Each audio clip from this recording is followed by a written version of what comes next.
The best in Swahili. This is DJ F2. Ewe baba yangu, naja kwa unyenyekevu mbele yako baba. Kimbilio langu, bila wewe sina nguvu, nihurumie, unisaidie. Cause when I am so low, faithful God, you pick me up. And when I lose control, faithful God, you bring me back on track. I call you mine. I call you mine. I call you mine. My everything. I call you mine. I call you mine. I call you mine.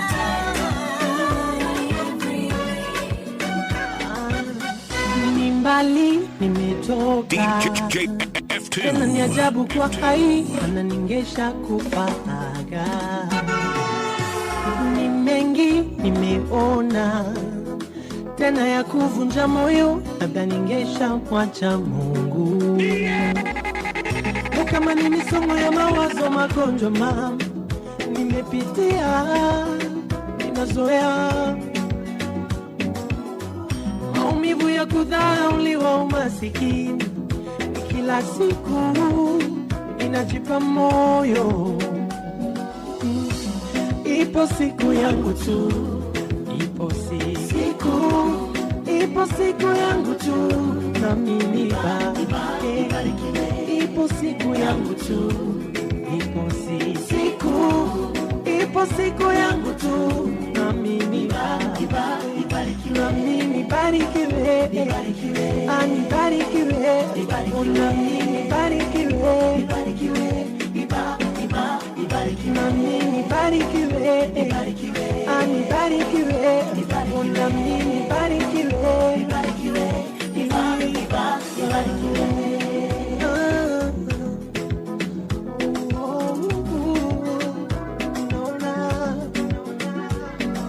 Follow him on Instagram, Facebook, Twitter at DJ F2KE, at DJ F2KE.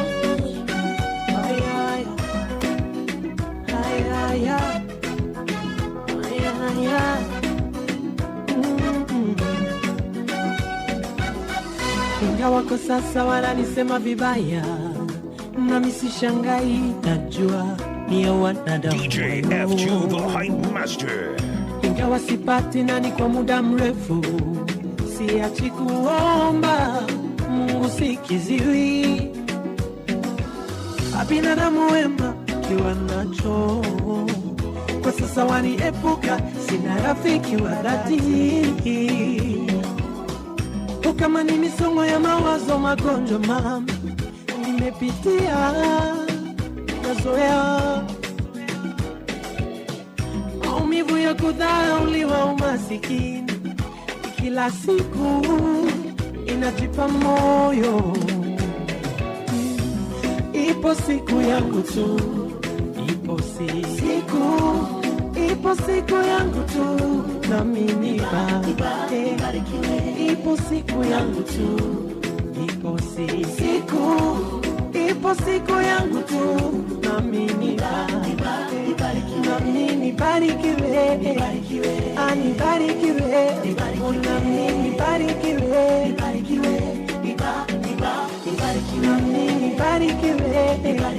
anibarikiwe, na mimi barikiwe. Miaka imepita, unaombaga mtoto upate, utasubira, maana yeye achelewi. Ona biashara imeandamwa mikosi upate, usimwache Mungu, waganga watakuponza. Mpo kwa ndoa, ila nyumbani amani hakuna, msimwache Mungu, chepuko sio jibu. Umeugua, tumaini la kupona hakuna, usitazame mwanadamu, siku yako imekaribia. Najua, najua,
I think Meru is actually one of the most important places in Kenya. I think Kenya is one of the most important countries in the world because as we go forward, it's countries like Kenya that are resilient, that have the ability to adapt, to pivot, and with young populations are going to become part of the second order of countries that, in a world that's been dominated by large powers and basically, coming after 500 years of European expansion, we were going to see a leveling off of this, and other countries, be it Kenya, be it Morocco, be it Malaysia, Indonesia, are going to play a more and more crucial part in finding solutions for the dilemmas that we are facing.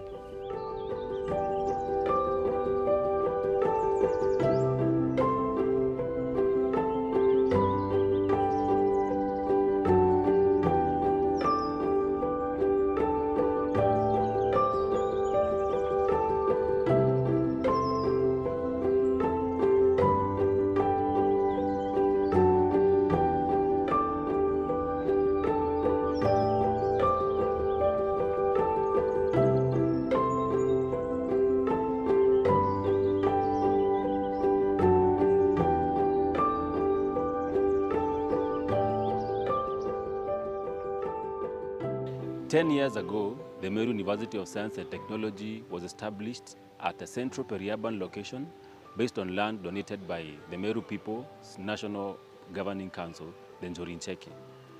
The university's mission highlights the challenges of preparing the nation's youth for prospering in a rapidly changing world while retaining the distinctive qualities that underpin Kenya's status as one of the continent's most dynamic and important nations.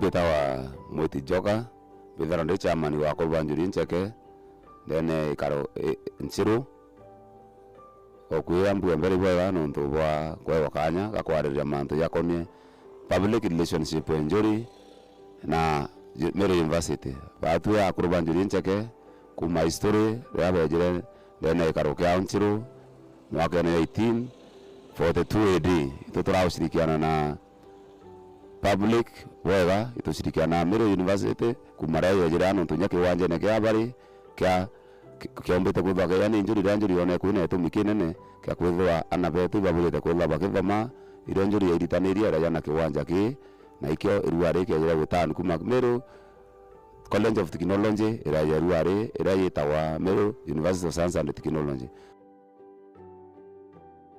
Otherwise, batu tukaranira baga Meru University of Science and Technology to cooperate in many things. Batu ya Valedictorian, we do cooperate with them. We look at lamanta mange either to protect the environment, we preserve our nature. No, tunyo emo nditi danene cha Valedictorian.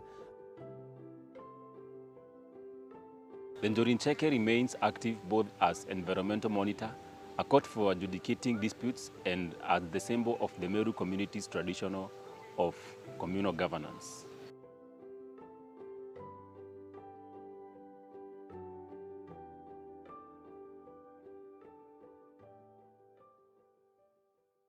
It's truly an honor and a privilege to stand here before you as the second Chancellor of Meru University of Science and Technology. I look forward to making worthy contribution towards the growth and success of this institution. It's my belief that university should provide not just an education, but an experience that nurtures personal and intellectual growth. So ladies and gentlemen, as I take on this role, I'm keenly aware of the transformative power of education and the role it plays in shaping the future of our society. What is even more motivating for me is a shared ambition for both Safaricom and Meru University for Science and Technology.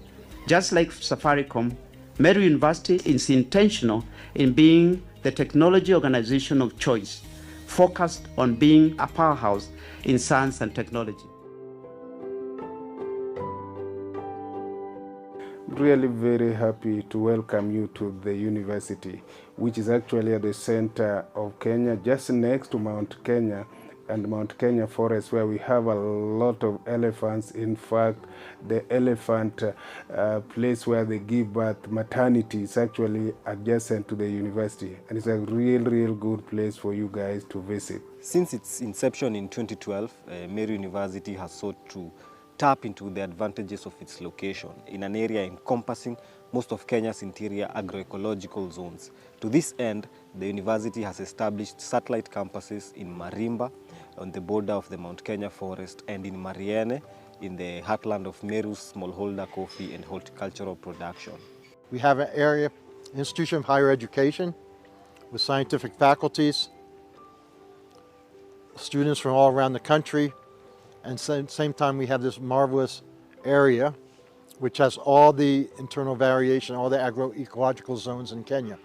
So actually I think Meru, University of Science and Technology, is sitting at the front of a wave. And over time, as the university becomes more and more engaged with the local community and there's more linkages, this area is going to develop the same dynamics that I had before, where you can see it will actually be an enabling environment for innovation, for development of new educational curriculums. There's changes going on are so quick we can't imagine them, the impacts. And so we started the process of resuscitating the forest cover of this place. Today, I can tell you that this university has planted over 15% forest cover of the land. We're talking about 540 acres, and 15% of it is already covered. This is above the national average of almost 8–10%. So that's something we continue doing. And this university has also now come up with quite a number of things. The botanical gardens that is trying to bring up the cultural trees, that the traditional trees that have somehow are dying. And I'm very happy that the university has started this work very greatly. And every year when we admit new students, almost 3,000 to 4,000, one of the things that they do every year is basically planting trees. And quite a number of the fourth year do projects, mainly in environmental and botanical conservation. These, among the many other things, are the things that we are doing in this university, really to ensure that environment conservation, environmental sustainability is key and core, which is actually a global trend in the whole world. According to FAO statistics of 2022, Kenya is the leading camel milk producer in the world. But we don't have any value-added products in this market, although the demand is very high. In addition, camel milk is known to be very nutritious and also has medicinal benefits. In terms of nutrition, camel milk is 5 times in terms of vitamin C compared to cow's milk.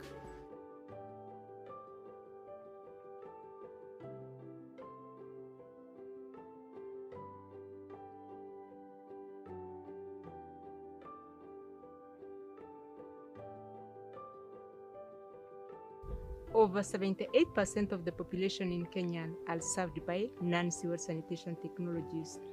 And non-sewer sanitation technologies encompasses all the technologies that are not connected to the sewer system.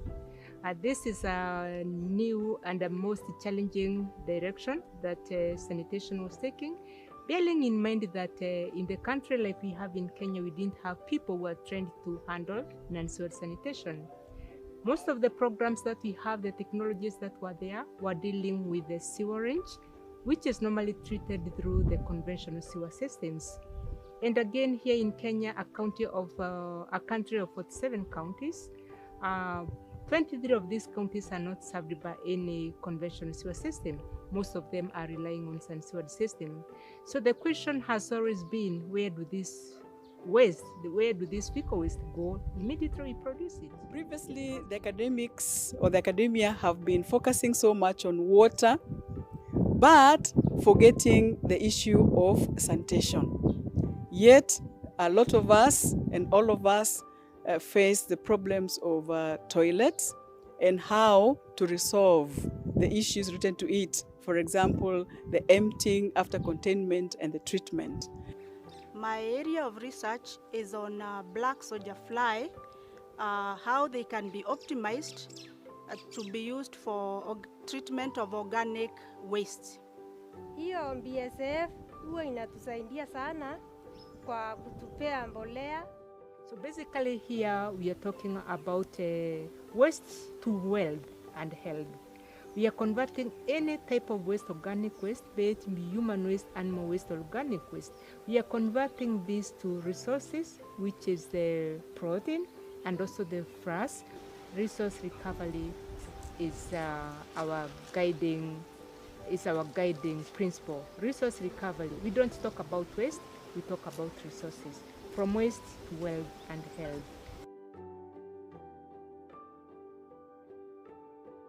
My name is Dr. Meru Kaimori, the current Dean School of Nursing here at Meru University of Science and Technology. The School of Nursing is the youngest university in the university, and it started in 2016, and we had our first group of students in 2017. Currently, we have the BSc Nursing program, the Master of Science in Nursing, the BSc Nursing in Midwifery that we hope to admit the pioneer students in this year, September. We also have BSc in Nutrition and BSc Health Systems Management. Using those facilities, we are able to train our students. We are able to do clinical work and clinical placement. We are also able to move out and go to the communities and also conduct research in the community. So we are able to do a lot of community outreach with our collaborators in the hospital. So we are excited to see where the School of Nursing goes from here on.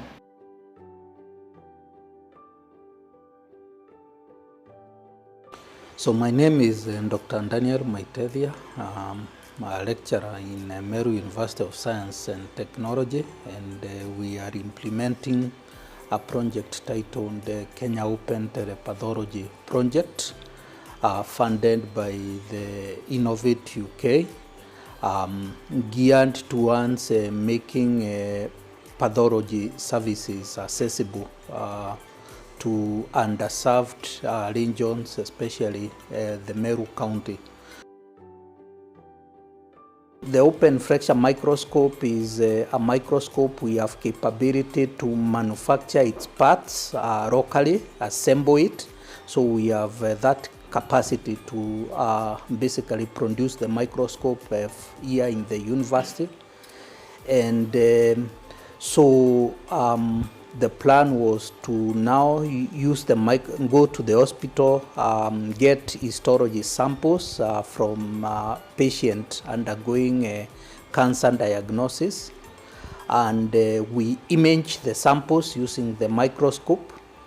And after the images have been acquired, we use a cloud-based platform. We are calling it My Pathomation, where we upload those images online and invite pathologists. These are the doctors who are trained to review histology images and diagnose the images as cancerous or non-cancerous.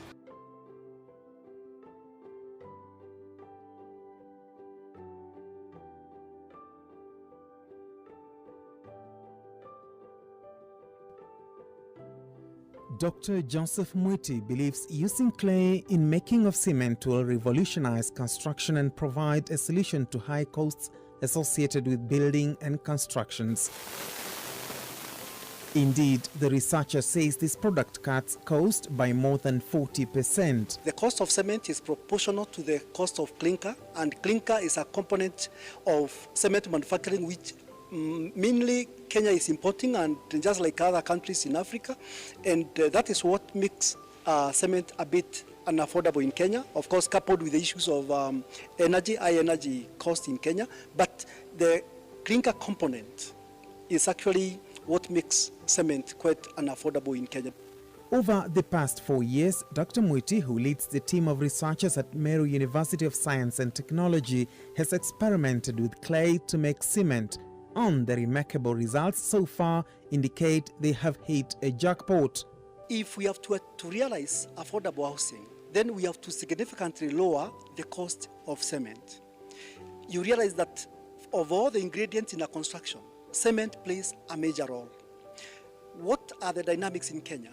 We find that majority of the cement brands that we have in Kenya are made from volcanic stuff, and that's why we find most of the cement industry is located in Athi River in Kenya or some places in Mombasa. But the rest of the country, like in Mount Kenya, like northern Kenya, we don't have cement industries there. But what we have in those regions is plenty of clays. The clay soil used by the researchers was mostly sourced from the counties of Nyeri and Meru. The transportation of cement up country also increases the cost of cement.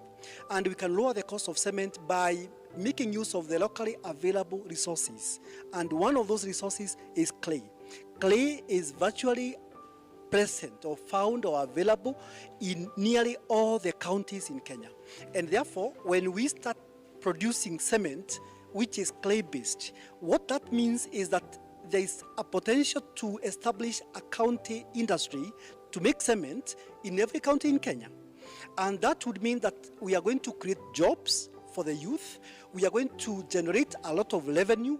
The team's major challenge now is the fact that the Kenya Bureau of Standards (KEBS) does not have a grade for clay-based cement.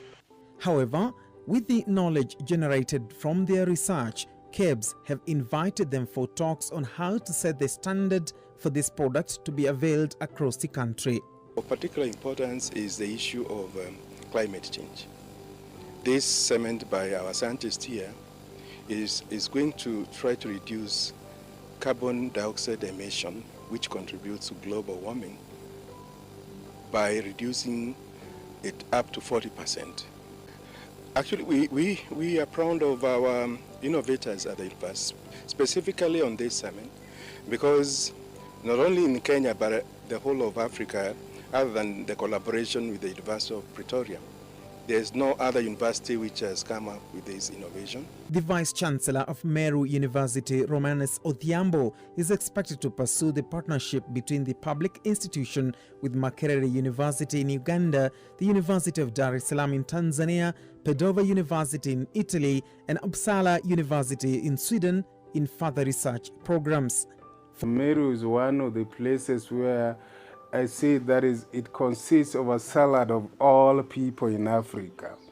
If you check how the Meru people settled here from where they came from West Africa, going all through Tanzania, going to Mombasa, coming through the mountain this side, and then you check the people that are settled in Meru, it consists of all Kenyan people. Most of the time, the Africans like staying together just as tribes. But in Meru, you find a mixture of all Kenyan people. We are over 40, 50 tribes, and you find each and every one of us are coexisting here. Meru University is one of the 40 public universities in Kenya. We're just 13 years old. But with a rich dream, a dream of being a world-class university of excellence in science and technology and innovation, for impacting human life, for impacting community and touching the human hearts. We have 8 schools: the School of Education, we have the School of Agriculture and Food Science, we have School of Engineering and Architecture, we have School of Computing and Informatics, we have School of Nursing, we have School of Health Sciences, we have School of Business and Economics, and we have School of Pure and Applied Sciences. All these schools, if you go to our website, I really invite you to our website, you'll see the many activities.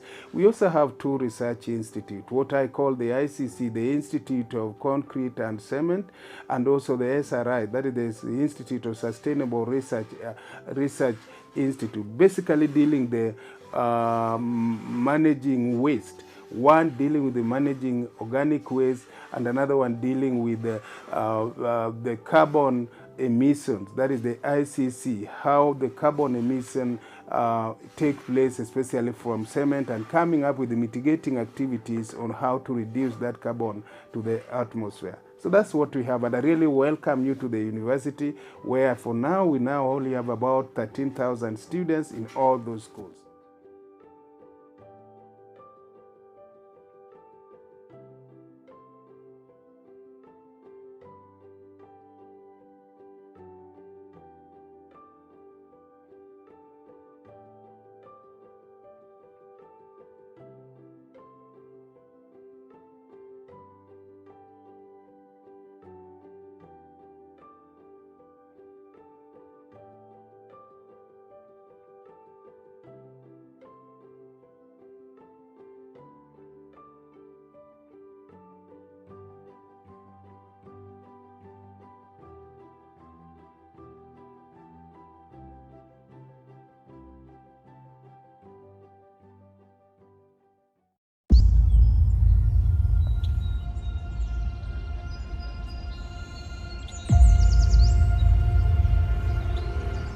I think Meru is actually one of the most important places in Kenya. I think Kenya is one of the most important countries in the world, because as we go forward, it's countries like Kenya that are resilient, that have the ability to adapt, to pivot, and with young populations are going to become part of the second order of countries that, in a world that's been dominated by large powers and basically, coming after 500 years of European expansion, we were going to see a leveling off of this, and other countries, be it Kenya, be it Morocco, be it Malaysia, Indonesia, are going to play a more and more crucial part in finding solutions for the dilemmas that we are facing.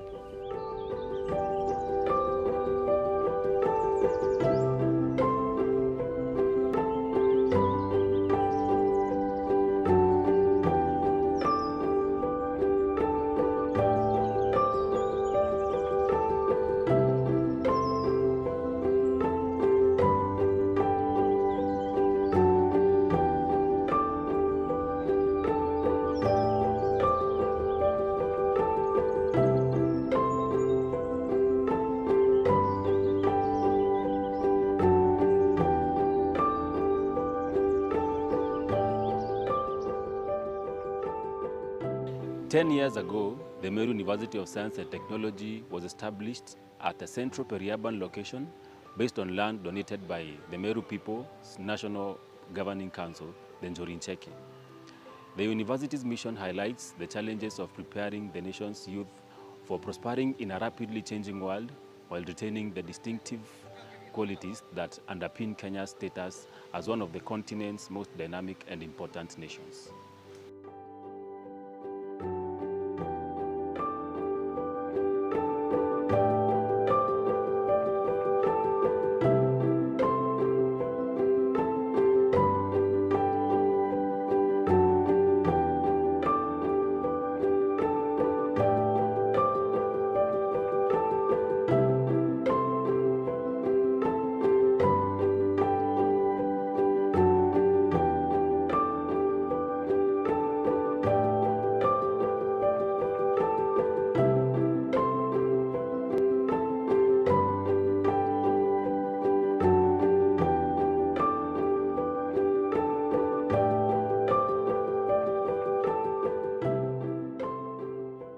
Bitawa Moti Joka, Bitharande Chairman wa Kolbanjuri Ncheke, then Karo Nsiru, Okuya Mbwemberi Bwa Nuntu Bwa Kwa Wakanya, Kakwari Manto Yakomye, Public Relationship Njuri, na Meru University. Batu ya Kolbanjuri Ncheke, Kuma History, Raba Jire, then Karo Kya Nsiru, mwaka 1842 AD, Tutura ushirikiana na public wega itushirikiana na Meru University kumarai ya jirani tunya kiwanja ne kya bari kya kyombete kuthaka yani njuri one kuine tumikinene kya kwithwa anabetu babulite kuthwa bakithoma iro njuri ya iritaniria ra yana kiwanja ki na ikyo iruare kya jira gutani kuma Meru College of Technology ira ya iruare ira yitawa Meru University of Science and Technology. Otherwise, batu tukarandia baga Meru University of Science and Technology to cooperate in many things. Batu ya kurban jurin cheke, we do cooperate with them. Ukuluki la mantama inge either to protect the environment, to preserve our nature no tunyo emo nditi danene ya kurban jurin cheke. The Njorincheke remains active both as environmental monitor, a court for adjudicating disputes, and as the symbol of the Meru community's traditional of communal governance.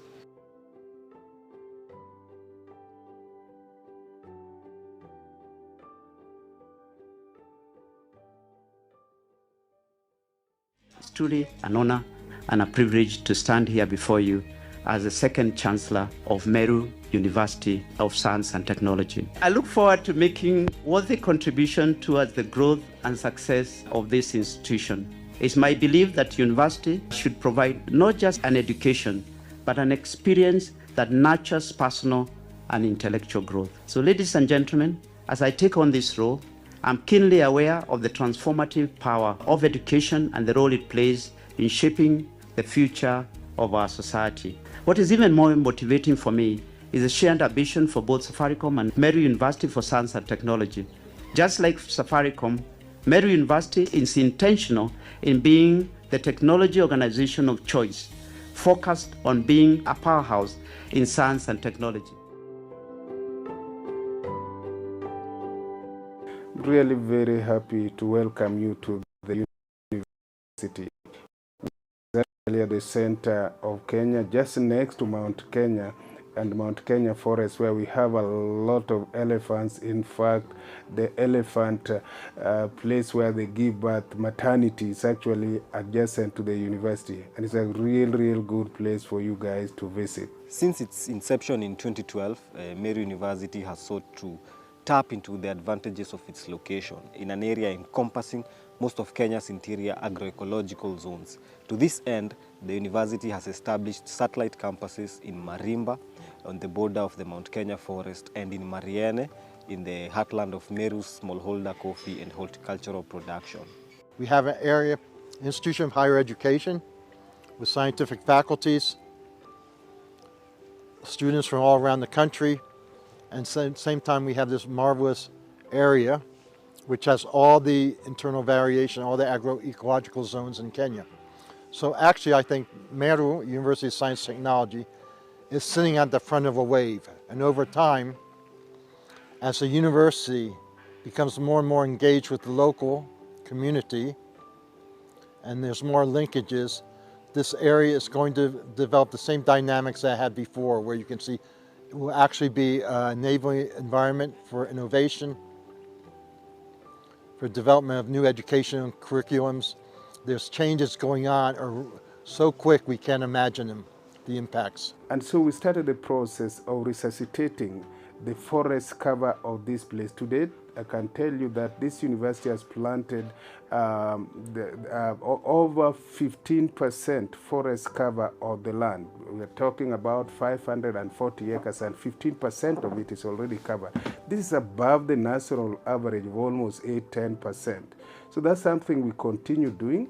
And this university has also now come up with quite a number of things. Siku ya 17 mwezi wa 10 mwaka 2025 ni hafla ya mahafala wanaofuzu katika awamu ya 13 tangia chuo hiki kiweze kupewa vyeti vya kuweza kuendeleza chuo.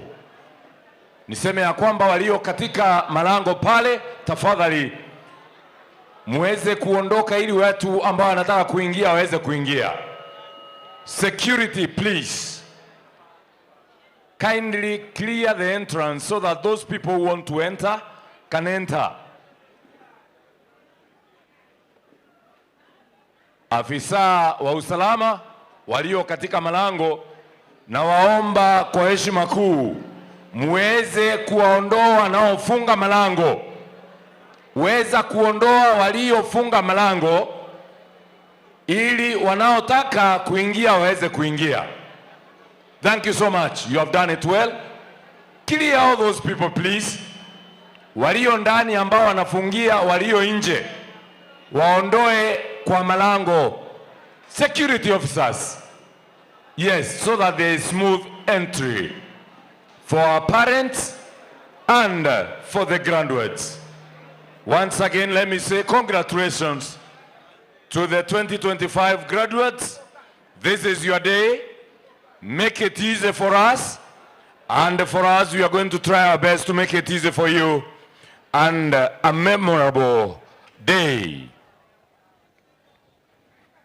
Members of staff are already lined up for the procession. Other members of staff are already seated. The sound people, you've done a good job. You came early enough. There are some students who are still walking in and out. Remember, by 7 a.m. you are supposed to be seated in your designated areas so that the process continues as it is supposed to continue. Ninaye kijana shupavu hapa ambaye alikuwa mwanafunzi miaka iliyopita na siku hizi ni mfanyakazi katika chuo hiki. Ndiyo hiyo, haina shida.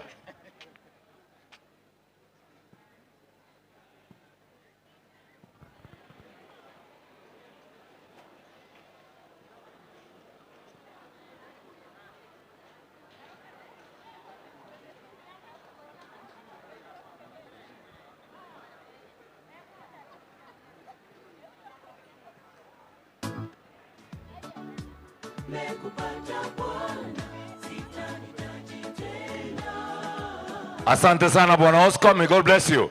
Now, as I was saying, this is wazazi wetu, ningetaka kuwajuza ya kwamba hii ni awamu ya 13 maandalizi kama haya ya kufuzu kwa mahafala. Kumaanisha kwamba tumekuwa na wanafunzi miaka 13 tangia wakati tulianza graduations zetu. Hii ni graduation ya 13. Hawa wanafunzi waliweza kufika hapa mnamo mwaka wa 21. Wakati huo ndio walikuja wakawa admitted. Na sasa wamesoma miaka 4, wengine wao wamesoma miaka 2 kwa sababu walikuwa wanafanya masters. Na wengine wao wamesoma miaka 3 ama 4, manake walikuwa wanafanya doctorate. Security officers, once again, let me remind you kindly, there are several students who are blocked by those who are inside. Maafisa wengine wa usalama, tafadhali walio ndani waondoe wanafunzi ambao wako hapo, ambao wanafungia walio nje. Waondoe, manake baada ya dakika chache tutafunga hayo malango. Kindly remove those people who are blocking the entrance. Security officers, kindly do the necessary.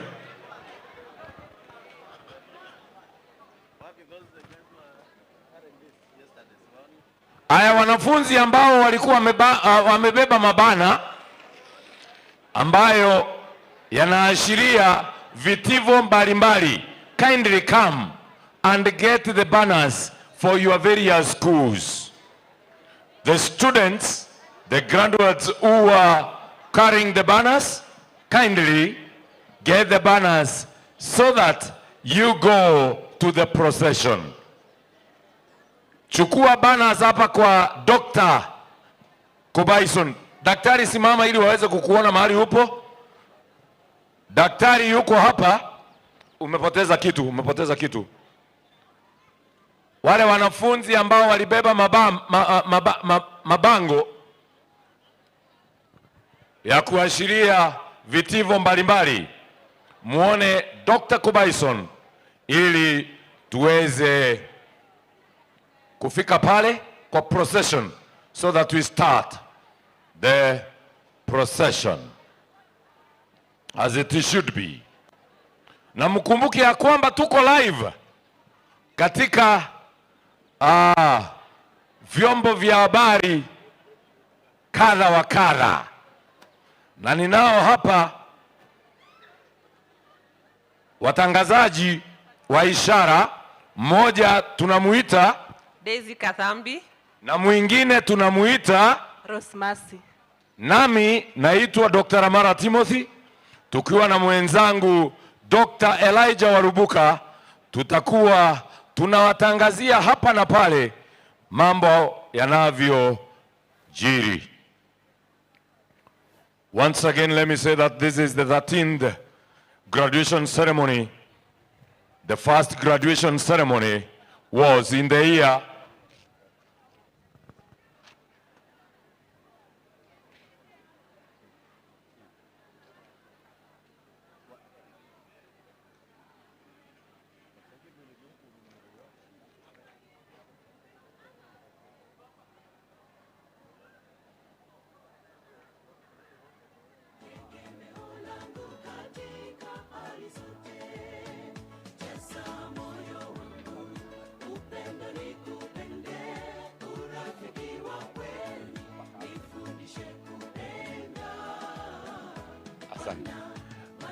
manake tunaendelea kutayarisha. Kumbukeni ya kwamba immediately the procession reaches that corner, we are going to be upstanding.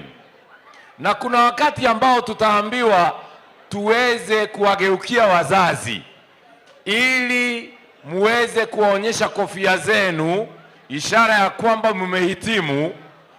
Mutaangalia wazazi na mtangoja mpewe ishara ili kwa pamoja tuweze kufanya vile mtaambiwa mfanye, kuinua kofia zenu juu ili picha ichukuliwe vizuri. And I'm saying that we are live on various social channels. Kwa hivyo mambo ambayo unayatenda wakati huu yanaonekana, kwa hivyo jiseti vizuri.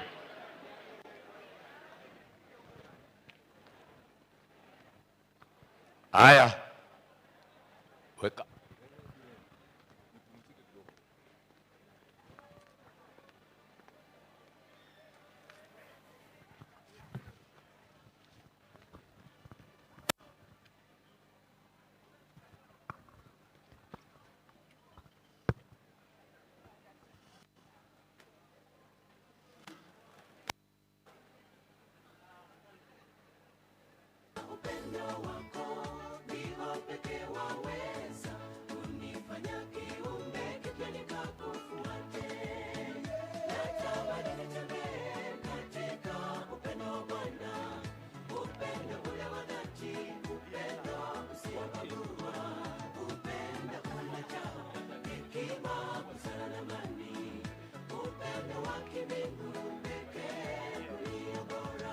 Haya, ninaye Daktari Elijah Warubuka, Registrar Planning and Administration.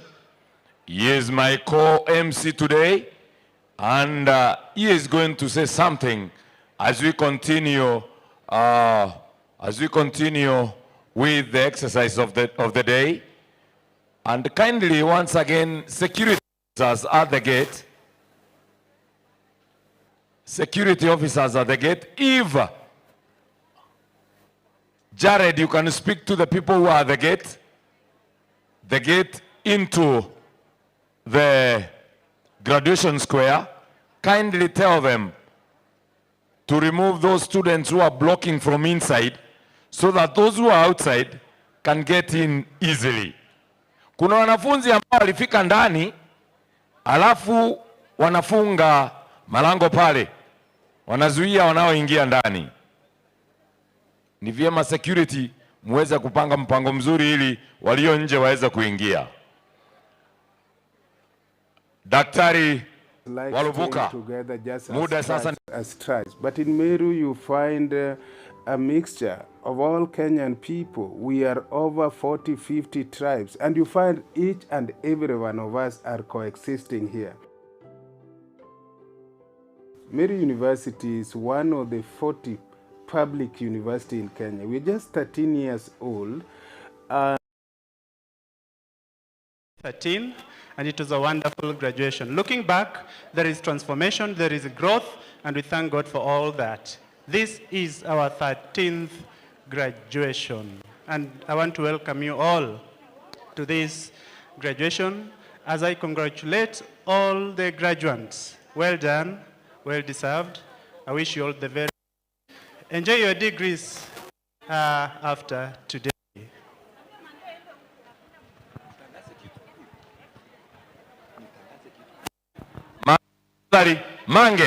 Mange, ningetaka kukutuma. Mange, niko hapa, nataka kukutuma. Nimeambiwa pale ni wazazi wanataka kuingia wote. Haiwezekani. Wazazi ni wawili. Kwa hivyo Mange, nenda pale juu. Wazazi wamefunga, ni wazazi wamefunga, si wanafunzi. Wazazi tafadhali, haiwezekani nyote muingie hapa ndani. Sehemu ni kidogo. Kuna sehemu ya nje ambapo mtatuona vizuri. Kwa hivyo security, you are concentrating too much on the gate. But 10 meters from the gate, kindly do something so that you can remove those people who are blocking. Wazazi wote hawawezi kuingia ndani, hawawezi toshea. Na tunaomba radhi, manake sehemu ni kidogo na wanafunzi ni wengi na wageni ni wengi. Na asanteni nyote kwa sababu ya kuweza kufika Meru University, chuo tajika, chuo ambacho kimeweza kuwalinda, kuwaweka wanafunzi wenu, watoto wenu kwa miaka minne. Na sasa tunataka kuwapa tena watoto wenu wakiwa wamehitimu, ili waweze kuingia kule kwa jamii, waweze kuhudumia taifa na mataifa. Mahala popote mmo, tunawashukuru kwa sababu ya kutuletea hawa watoto wenu mnamo mwaka wa 21, nasi tunawapa wao kwenu siku ya leo baada ya miaka 4 wakiwa wamehitimu katika kozi mbalimbali.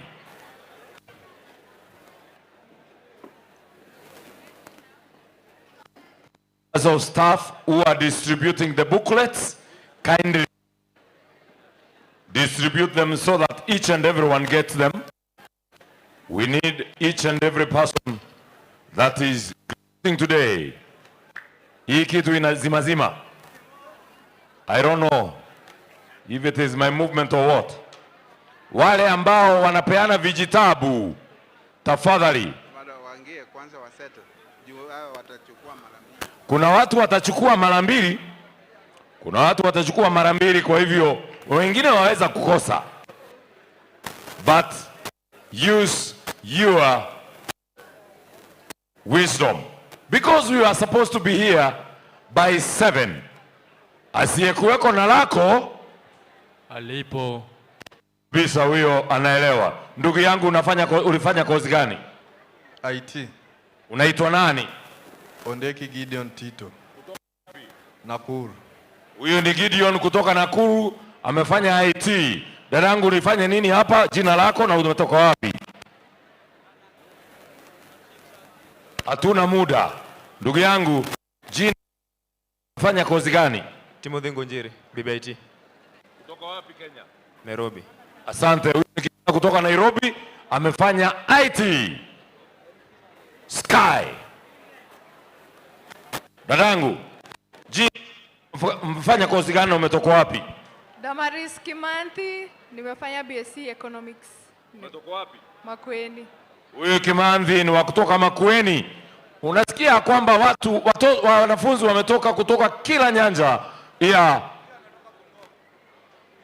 nyanja ya taifa hili. Ndugu yangu, umetoka wapi? Jina lako na umefanya kozi gani? I'm Mwaniki Nicholas from Murang'a County, pursuing Bachelor of Science in Physics. Amefanya Bachelor of Science in Physics na ametoka Murang'a County pale kwa mtu ambaye anaitwa Kangata, the best performing governor. Sistangu, umetoka wapi, jina lako na umefanya kozi gani? Tinyari Efa from Meru County, nimefanya Bachelor of Animal Health and Production. Ha, ndugu yangu? I'm Getong, doing Animal Health and Production, BSc. County gani? Embu County. Ha, dadangu? Yeah. Jina, utokako na ulichokifanya? Joshua Geshogo, Animal Health and Production. Mbona unapotea? Joshua Geshogo, Animal Health and Production, Kirinyaga. Kirinyaga County. Haya ndugu, utokako, ulichokifanya na jina? Maxwell Amara, nimetoka County ya Narok, Biology, Agriculture, Education. Asante sana. Haya, dada hapa, wewe na wewe umetoka wapi? Jina lako na ulichokifanya? Naitwa Joan Wambura, nimetoka Kirinyaga, nimefanya BSc Nursing. Asante. Huyu ni daktari mtarajiwa. Asante sana. We are saying this is the 13th graduation ceremony. We started in 2013. Where were you in 2013? Jina, utokako, ulichokifanya na utuambie ulikuwa wapi 2013? Jina Zereri, nimetoka Kirinyaga County, nimefanya Animal Health and Production. 2013? Nilikuwa class 5. Yeah? Kwa class 5. Class 5 tulikuwa na graduation kama hii. Haya. ID iko hapa, lakini mwenyewe amepotea. Na haina pesa. Anaitwa Kenan Sere. Kenani Sere kutoka Nakuru. Kenani Sere, utachukua hii yako kutoka kwa meza ya matangazo. Kenan, uje hapa kwa mixer. Akuja kwa fundi wa mitambo, uchukue ID. Kenan Sere. Kenan Sere. Thank you so much. In the next few minutes, we should be starting the procession. And as we said yesterday, immediately the procession reaches the bend, we should be upstanding. We should be upstanding so that we can do the necessary. Na tulisema vile vile kwamba wakati wa kupiga makofi, shangwe na vigeregere, tunajitolea. This thing happens once in a lifetime. It happens once in a lifetime. It is your day.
check.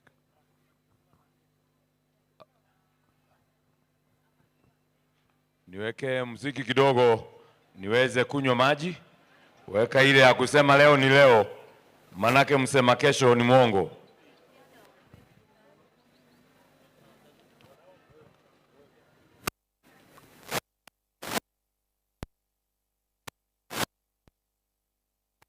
Father Kinoti is in the area. Yuko area kama bacteria. Welcome our father. Welcome our chaplain. Yes. In understanding, we men. Mange nilikutuma pale kwa gate ili wanaotakiwa kuwa ndani wasizuiwe kwa mlango.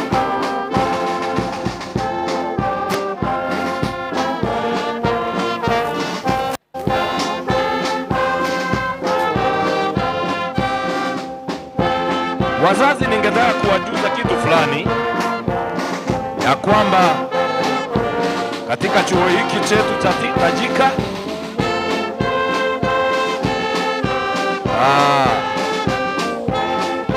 tunaye Chancellor ambaye anaitwa Dr. Peter Ndegwa. Dr. Peter Ndegwa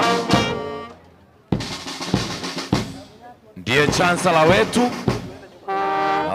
Dr. Peter Ndegwa ndiye mkuu zaidi katika Safaricom Group. Chairman wa Council, Chairman wa University Council anaitwa Professor Ireri, Professor James Ireri Kanya. Vice Chancellor wa chuo hiki anaitwa Professor Romana Zodhiambo. Vyema kujua habari hizi, manake sasa kukuona tena ni wakati utakuwa umemleta mtoto wako katika hafla wakati anahitimu na uzamili ama masters. Tunao wale wengine walio katika University Council, Miss Caroline Monyere, Mr. Martin Kinoti, Miss Janet Omine Atika, Lucy Rimanto Molenket, Mr. Sylvester Kibiwotu Kinyor, Mr. Joseph Mwaura Kamau, Dr. Jacob Kwekwa, alafu University Management, wale ambao huwa wanasimamia chuo hiki. Kunaye Professor Romano Zodhiambo, who is the Vice Chancellor, ndiye chairman. Na wengine ni Professor Simon Dhuranira ambaye ni Deputy Vice Chancellor, Academic Research and Student Affairs. Kunaye Professor Hilda Nyougo Omae, Deputy Vice Chancellor, Administration, Finance and Planning. Kunaye Dr. Stephen Karanja, Registrar, Academic and Student Affairs. Kunaye Dr. Elijah Walubuka, Registrar, Administration and Planning. Kuna Miss Evelyn Gitonga, Human Resource. Mr. Nefat Njeru, Finance Officer. Na kunaye Senior Counsel, Sharon Chepkoril Kosgei, Chief Legal Officer. Hao ni wale ambao ni wasimamizi wa chuo hiki kama nilivyokutajia. Basi ni kuelezee various deans of various schools. We have 80 schools, kwingine zinajulikana kama faculties. Dr. Mariga Mugambi in school. Sasa ni vyema ujue dean ambaye alikuwa anamuongoza mtoto wako kulingana na kitivo ama school ama faculty ambayo alikuwa. School of Agriculture and Food Science, dini wake ni Dr. Mariga Mugambi. School of Business and Economics, Professor Guyo Huka. School of Computing and Informatics, Dr. Mary Wadulo. School of Education, Mr. Kenothia Moge. School of Engineering and Architecture, Dr. Lucas Mogaka. School of Health Sciences, Dr. Patrick Kobai. School of Nursing, Dr. Mary Joy Kaimuri. School of Pure and Applied Sciences, Dr. Cyprian Moturia. Vile vile kuna directors na nitawataja hapa. Director, Board of Postgraduate Studies. Huyu huwa anasimamia wale ambao wamekuja kufanya masters na PhD. Anaitwa Dr. Cynthia Mogo. Center for Professional Studies and Town Campus inaongozwa na director ambaye anaitwa Dr. Julius Idhai. Kuna Institute of Cement and Concrete, nayo inaongozwa na director ambaye anaitwa Dr. Joseph Mwiti Marango. Liaison Office inaongozwa na director ambaye anaitwa Dr. Zach Chiliswa. Dr. Zach Chiliswa. Na vile vile kuna Marimba Learning Center. Director wa kule anaitwa Dr. Richard Kirigia. Kuna Open Distance and E-Learning ODEL inaongozwa na director ambaye anaitwa Dr. Samson Munialo. Na kuna Directorate of Academic and Quality Assurance ambayo inaongozwa na Professor Gitonga Kanata. Kuna Directorate of Research, Innovation and Commercialization and Extension inaongozwa na Professor Amos Omamo. Kuna Directorate ya Sanitation and Research Institute SRI inaongozwa na director ambaye anaitwa Dr. Joy Riongo. Tunaendelea vyema. Mungu ametuonekania. Na kuna directorate timetabling programs and learning ambayo inaongozwa na Dr. Jacob Okungu. Dr. Jacob Okech Okungu. Timetabling programs and learning. Kuna Directorate of Career and Alumni, Dr. Ibuano Charles Jati. Kuna Technical and Vocational Education and Training inaongozwa na Dr. Viaine Bison. Librarian yuko hapo anaitwa Miss Ruth Kibendi. And then the Dean of Students is Dr. Stephen Makao Mutua. Ladies and gentlemen, let's all be outstanding. Let's all be outstanding.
universities, council members of other universities, the University Management Board, the Deputy Vice Chancellors at Meru University of Science and Technology, the Vice Chancellors from other universities, the Chancellors of other universities, the Principal Secretaries, the State Department for Higher Education, the Cabinet Secretary, Ministry of Education, Council members, our Vice Chancellor, the Chair of Council,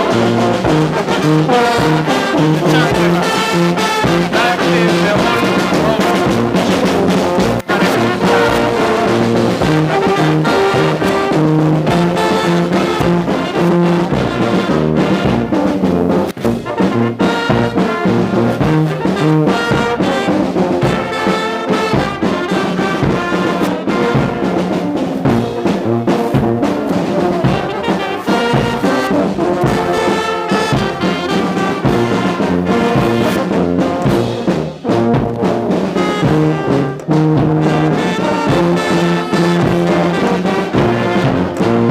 procession coming in.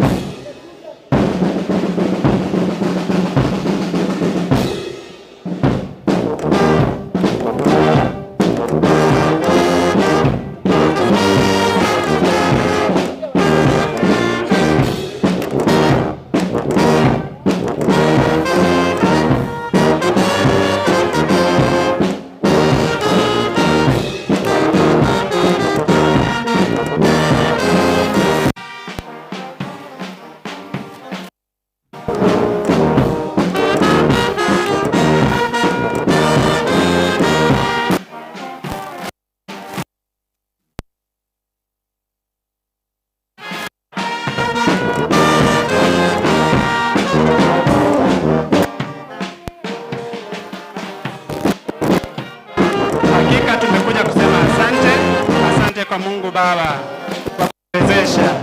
That's the Chancellor's procession coming in.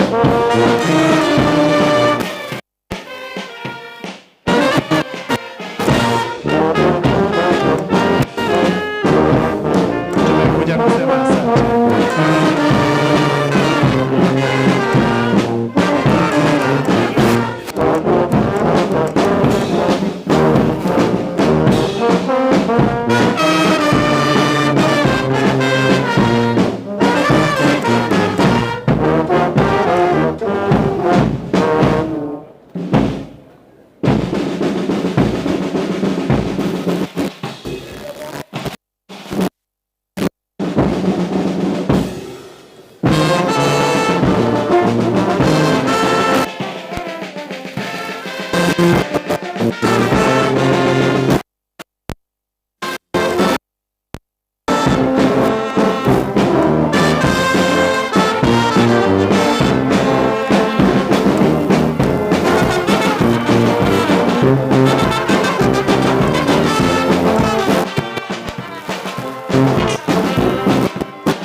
The university management is with us.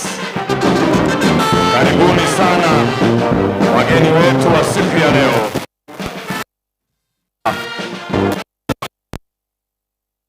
Ni 13. Wiki kiwezi kivini kuwa mfano.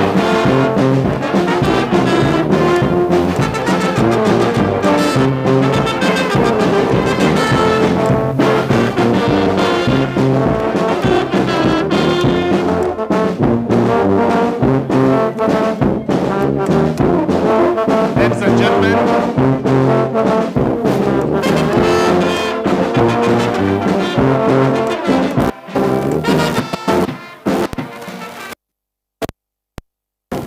please remain standing for the national anthem.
While still standing, ladies and gentlemen, I call upon Father Dr. Kinoti Elias Kiduri to lead us in prayers. Father Kinoti, please. Ni wakati wa maombi tukiongozwa na kasisi Kinoti.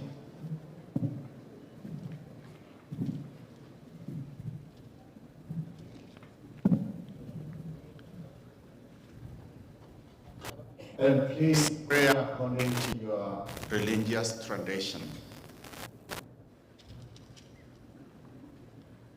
In the name of the Father, the Son, and the Holy Spirit. The Lord be with you.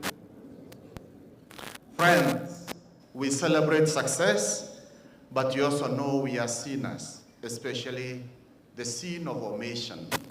Doing good where it has to be done. We failed at times. Let us therefore ask the Lord to forgive us our sins. You are sent to heal the contrite of heart. Lord, have mercy. You came to Christ, have mercy. You are seated at the right hand of the Father to intercede for us. Lord, have mercy. May Almighty God have mercy on us, forgive our sins, and bring us to everlasting life. Amen. We shall hear a short reading from the Gospel of Matthew.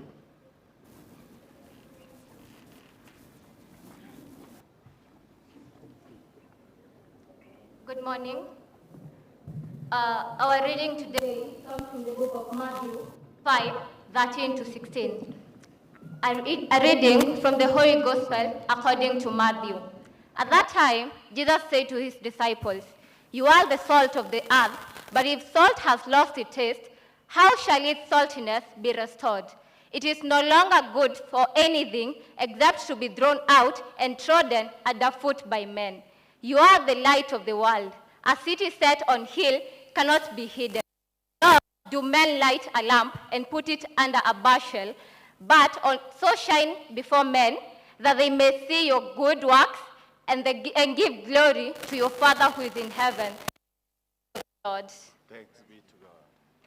Friends, let us pray as we graduate that we become the salt of the earth, to give hope where there is no hope, to influence society in a positive way, to add flavor and goodness to the society that has many with lessness and find life not meaningful, and strength to be able to give hope to the hopeless. Let us pray for guidance and wisdom. Heavenly Father, surround us and our grandchildren with your grace.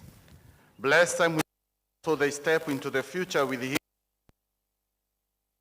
Guide each one of us to use the knowledge and skills inside humanity for power step. Loving God, we thank you for all who graduate this time of the year. You have blessed our nation and each one of them during their years in school with wisdom. Help them to look forward to the next step, continuing in their education or entering the work world. Give them faith and a sense of purpose in their next step. Dear Lord, as we gather with grateful hearts to celebrate these achievements, bless each one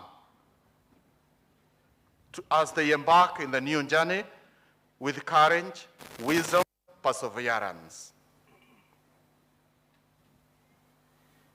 Let us unite our hearts in prayer and entrust to the hands of the Lord each one of us, and especially our graduates. And finally, Lord, our source of light, we ask for your almighty hand to open these graduates as we send them forward. With their classes and grading now complete, may they strive towards excellence in all they do. With the applause quieted, may they celebrate and lift up those speeches concluded. May their voices rise up to pronounce peace and justice in the world. with a fanfare ended, may they find bliss in future endeavors and adventures. We ask this through Christ our Lord. Amen. The Lord be with you. May God bless you all. The Father. Amen. I invite Vice Professor Romano to constitute the Assembly of the 13th Congregation of the University of Science and Technology while you remain standing.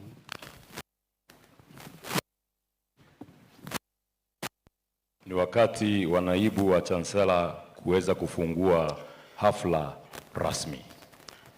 Mr. Chancellor, sir, in accordance with the University Act number 42 of 2012, section 39(2), and the Ministry of Science and Technology Statute 41, section 6, and the Act 29 of 2013, I declare this assembly the 13th congregation of the Meru University of Science and Technology.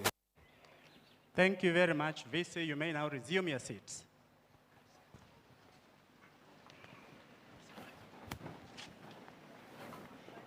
Bwana Ogutu na kikundi chako, tafadhali muda ni wako sasa. Na ni kama tulivyopanga hapo jana. Kwa hivyo, muda ni wenu.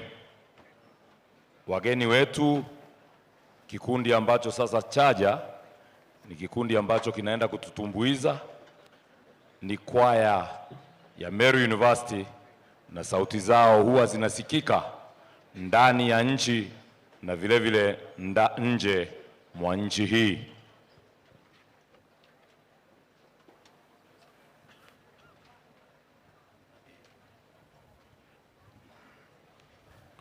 Nipanga niseme ya kwamba kuna mtoto amepotea, na huyo mtoto ikiwezekana aweze kuja hapa karibu, na anaitwa Alex Gitonga. Kuna mtoto ambaye amepotea, mama yake yuko hapa mbele. Aletwe ili aweze kupatana na mama yake.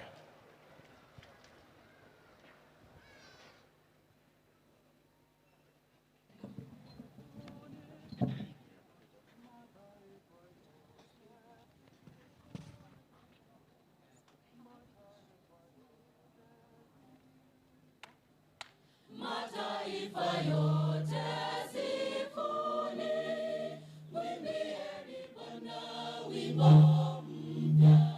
Sifuni, tukuzeni, shukuruni, himidini, tukuzeni Bwana wetu Yesu, Yesu Mwokozi wetu.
Wapate kuokolewa, dhamini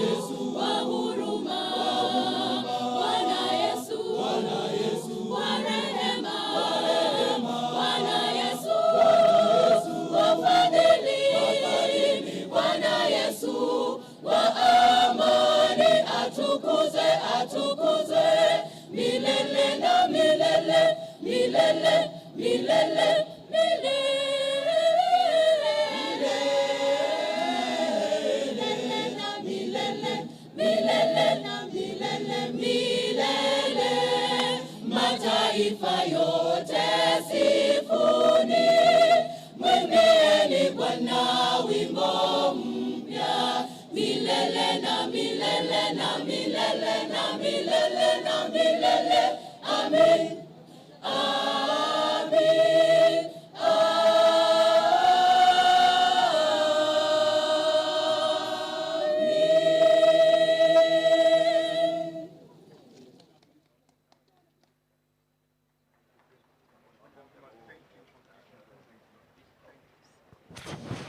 Makofi mazuri kwa wanakwaya, that is the university choir.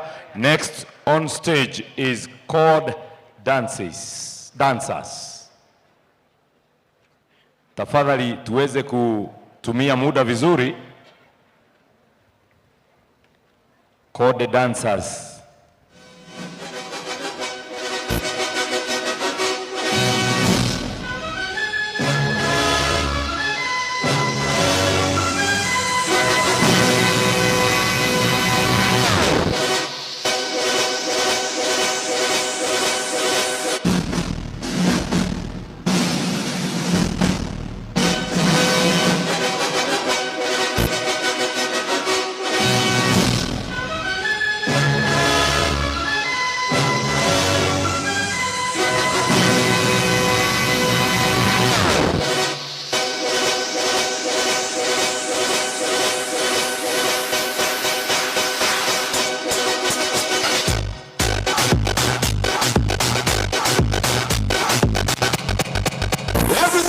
Put your hand, go up. You never open doors. You self will be your boss. Amen. Amen. Everything you put your hand, go up. You never open doors. You self will be your boss. Amen. Amen. Every hustler getting paid.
Wape moyo kwa makofi tafadhali, wape moyo kwa makofi. Wanafanya kazi nzuri, wapigeni makofi mazuri.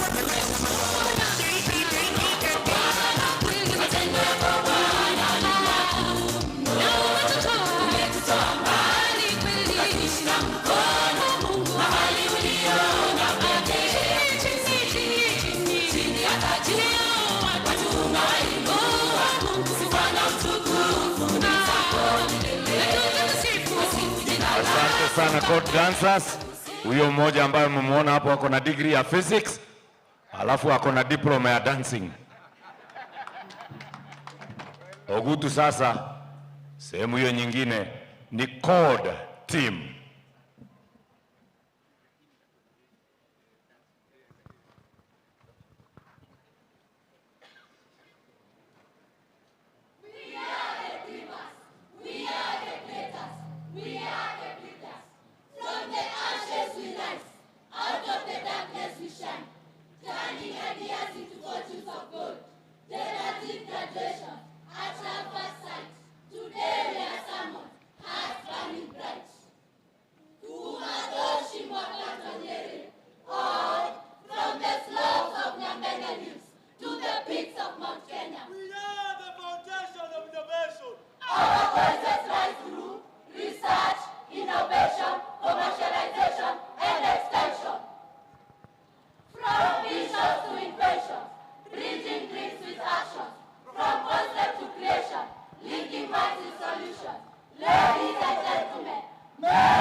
look at us, you won't see a miss. The puzzling question is, why study at mass? Holistic development. Friends sums up our approach in nurturing mass students into graduates fit for the global market. Academic excellence, innovation, research, and talent development form our commitment to provide quality education. All these could not have been possible if it were not for the visionary leadership of the Professor of Mathematics, Professor Romano Satyambo. His dedication and determination for this university progress is unmatchable. His love and passion for research, innovation, commercialization, and extension is remarkable. Siasa mnaona, we have a new pavilion. Makofi ya BC. Mr. Chancellor. Chancellor, Dr. Peter Ndekwa, thank you for the next frontier, sir. With you at the helm, our vision extends further. The energy and our ideas must have a permanent home to scale. We are proud to be the beneficiaries of the upcoming Center for Industrial Skills and Enterprise Development, CISEN, which was commissioned today. Makofi ya Chancellor. It has been 2 years since your installation as the University Chancellor, and a lot is happening. Talk of research opportunities, development of institutional infrastructure, expansion of the university, and staff promotion. We are grateful to God for the University Council. Makofi ya University Council. To our dear esteemed lecturers, as we stand on the threshold of a new chapter in our lives, we, the graduating class, pause to reflect on the invaluable journey we have walked under your guidance. Today is not just a celebration of our achievements, but also a tribute to your unwavering commitment, sacrifice, and mentorship. Thank you for having positively touched our lives. Now to the class of 2025, congratulations for reaching this defining moment in your academic journey. As you leave the gates of Meru University of Science and Technology, remember, graduation is not the end, but the beginning of a new chapter. Step into it with confidence, keep learning, and continue to make a positive difference wherever life leads you. To the world, welcome to the hub of infinite possibilities, where endless knowledge flows, research and innovation grows. Long live maths. Thank you.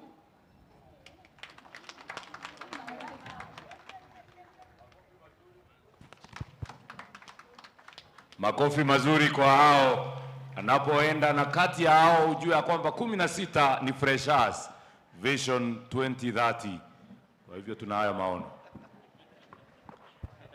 Asante sana mwenzangu Daktari Ramara. We go into the next session, the launch of the University Strategic Plan, the year 2023-2027. I want to invite our Vice Chancellor to take us through this session. Welcome, sir.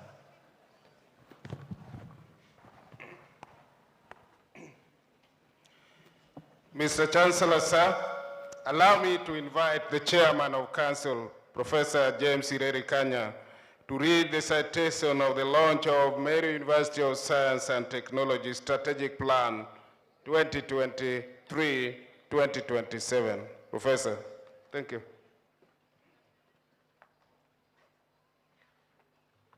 Mr. Chancellor, sir, I take this opportunity to read the citation of the launch of Meru University of Science and Technology Strategic Plan 2023-2027. The Cabinet Secretary for Ministry for Education, distinguished guests, Vice Chancellors, members of the University Council, Senate, staff, students, and friends of Meru University. It is with great pride and gratitude that I stand before you on this historic occasion, the official launch of the Meru University of Science and Technology Strategic Plan 2023-2027. This plan is more than a document. It is a bold step of vision, purpose, and shared commitment to shaping the future of our university and contributing to Kenya's national development. Ladies and gentlemen, this strategic plan is a testament to the hard work, dedication, and collaboration of the entire university community. From the council cascading downwards to the management, faculty staff, the students, I commend all who contributed to this process for their vision and commitment to excellence. With unity, purpose, and integrity, we shall make the vision of this strategic plan a reality. Thank you, and God bless you.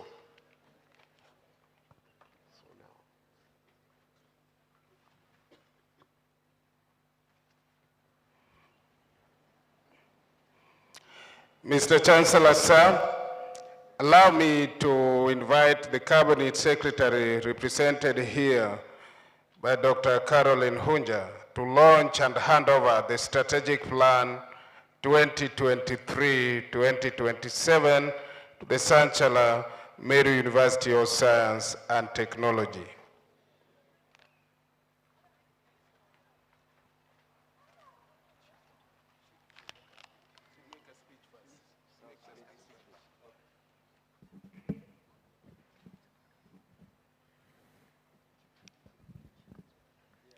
Mr. Chancellor, sir,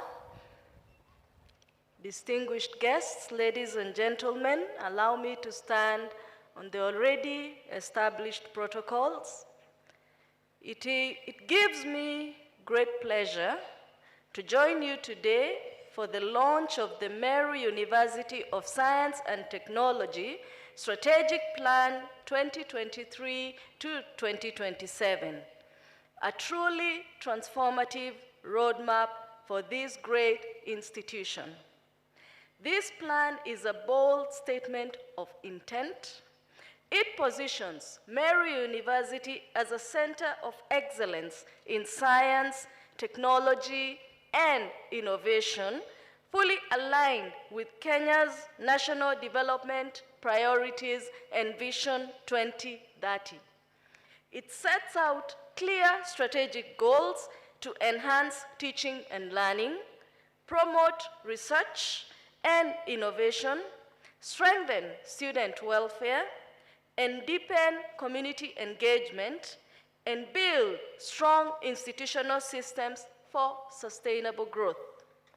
I note with appreciation that this plan is not only visionary, but also practical, outlining a financial framework of Kenya shillings 17.12 billion and calling for innovative resource mobilization to bridge existing gaps.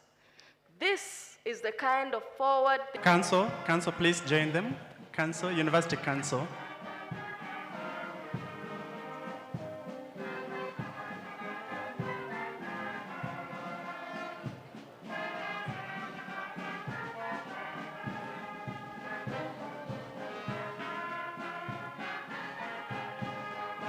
That's a moment of photo session. Then the Chancellor will hand over the strategic plan to the Council Chairman. And then the Council Chairman will hand over the strategic plan to Professor Romanus Odhiambo, the Vice Chancellor, for implementation. Makofi kwao. Makofi.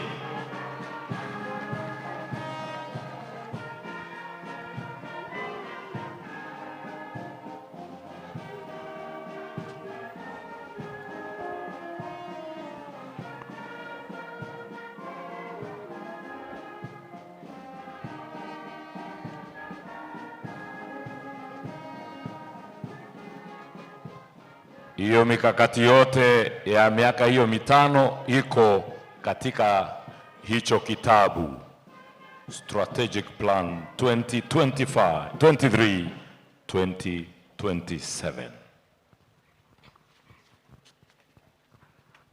Wakati huu ni wakati wa DVC ALSA kumuita mwanafunzi ambaye alikuwa amefanya vyema zaidi ili aweze kuhutubia hafla hii. Mr. Chancellor, sir, allow me to invite the best graduates in every school during the 2024-25 academic year to step forward and flank the best graduate in our address to the congregation. As I call you, kindly step forward. The best student for this year is Musembi Karo Mweni,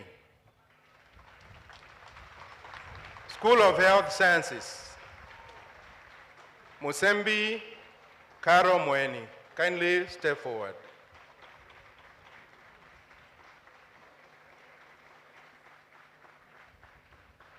Irongo Joybeth Joki, the School of Education. Omari Angry Clinton, School of Nursing.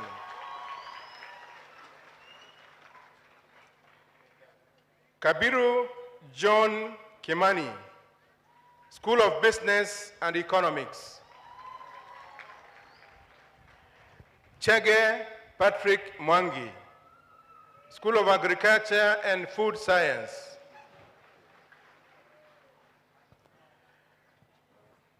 Wachira Victor Masharia, School of Engineering and Architecture. Wangare Anthony Irongo, School of Computing and Informatics. Kipiegon Bavolin, School of Pure and Applied Sciences.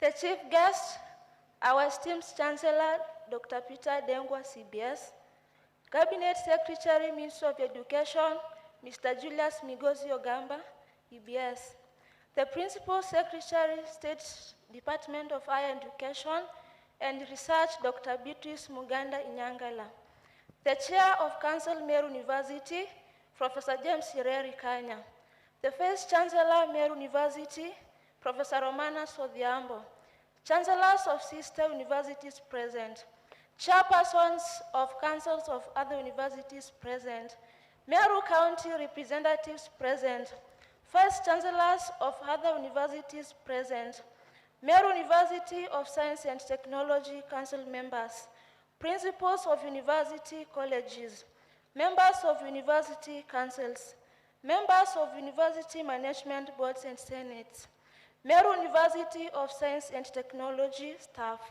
the Students Association of Meru University Council, our incredible graduates and your families and friends, the master class of 2025, continuing students, all invited guests, ladies and gentlemen.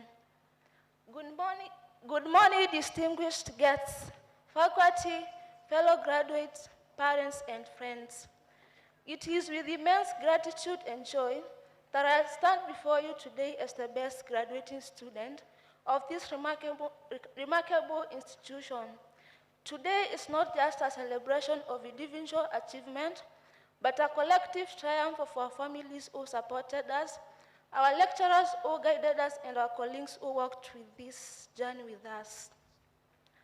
Our graduation theme, transforming ideas and innovations into reality through science and technology, could not be more fitting. We will remember Meru University of Science and Technology, which is the very epitome of this theme, with pride and nostalgia. We reflect the kind of world we have been initiated to: computers, handheld devices, sophisticated software, artificial intelligence, robotics, and all. Our ancestors would not have imagined a world where artificial intelligence and robotics become our reference point, changing the way we seek and use information. The technological developments have shaped every sphere of our lives, from medicine and agriculture to education and business. we can meaningfully harness these technologies to make the meaning of the challenges facing mankind. As students, we came here with ideas, some clear, others still forming. Along the way, we were challenged to think critically, to question, and to create. Through the Gen Z revolution, we identify the limitless potential invested in each one of us. This potential will become meaningful when nurtured, and individually or collectively used to transform the environment through creative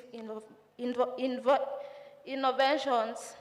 We are challenged to step out as agents of change, unlock potential, critically examining our abilities and different callings.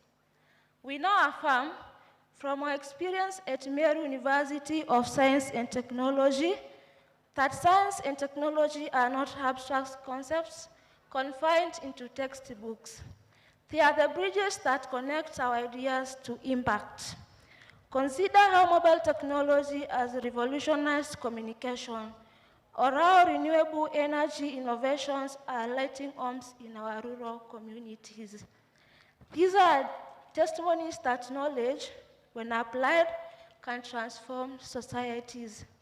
Fellow graduates, today we leave Meru University of Science and Technology, not just with certificates, but with our mission.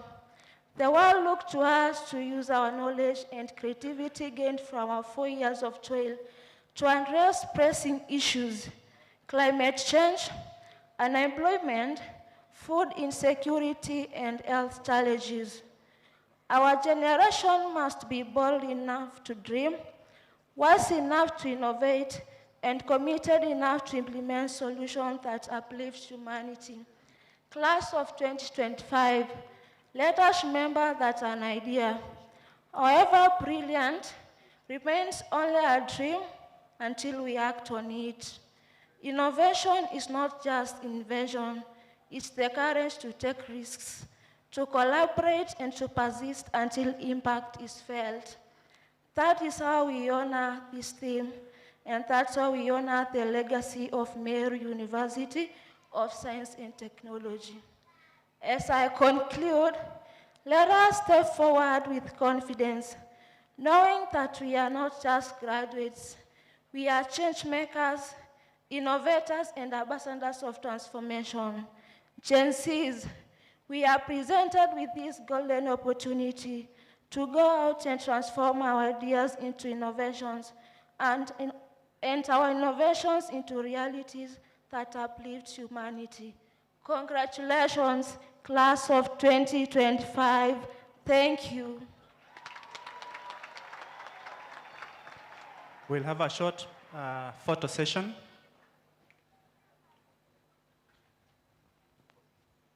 Mr. Chancellor, sir, kindly join our best performing students. Our University Council, very kindly join our best performing students for a photo session.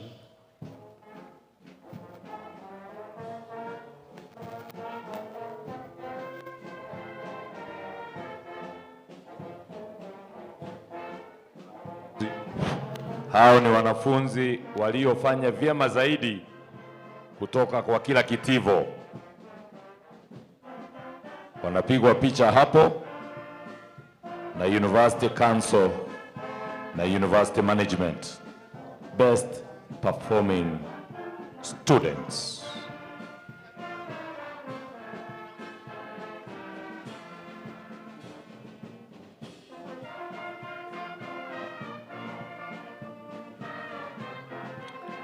First class honors.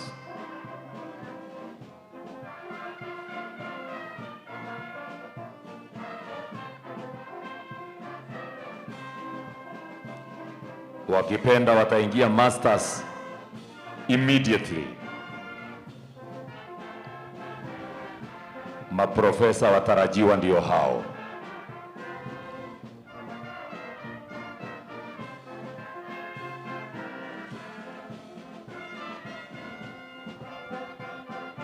Thank you very much.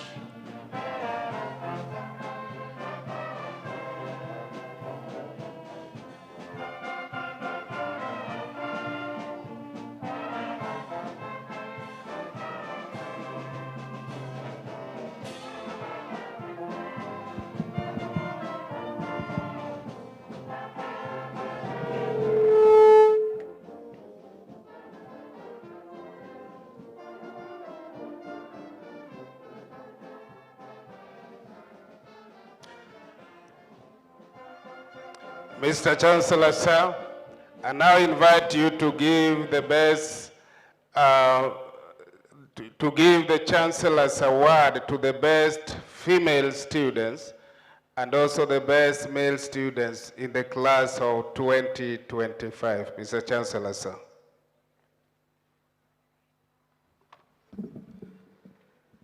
Thank you. Good morning, everyone. I present this Chancellor's Academic Award to Musembi Karo Mweni, Bachelor of Science in Medical Laboratory Sciences, for their outstanding achievement and accomplishments as the top performing female student of 2025 graduating class. Your commitment to excellence, leadership, and passion for learning serve as an inspiration to your peers and future generations. This award grants a full scholarship for a master's degree in Meru University of Science and Technology and a stipend during your study. Congratulations.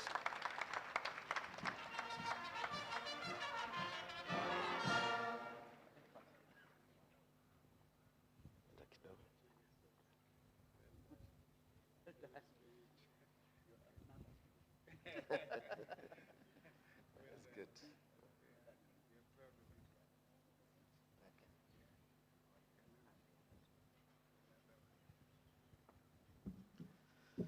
Gharama imelipwa kabisa. Second overall student class to 2025. I present this Chancellor's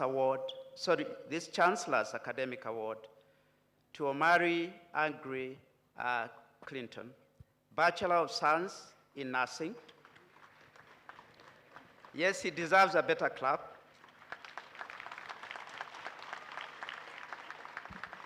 For the outstanding achievement and accomplishment as the top performing male student of the 2024 graduating class. Your commitment to excellence, agree, leadership and passion for learning serve as an inspiration to your peers and future generations. This award grants a full scholarship for a master's degree in Meru University of Science and Technology and a stipend during your study period. Congratulations.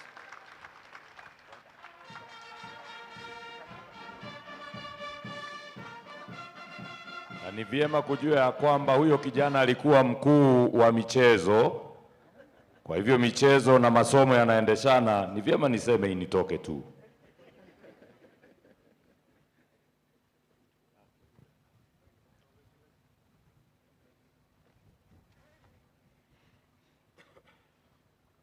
Makofi mazuri yakienda kuketi. Clinton, congratulations, and Caro. Mr. Chancellor, sir, allow me to invite the Chair of Council to preside over some moments that he'll articulate to us. Chair of Council, please.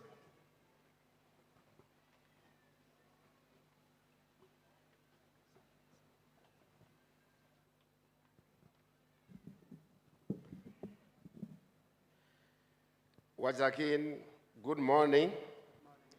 I'm taking this opportunity to request everybody who is here to have a moment of silence. We stand up.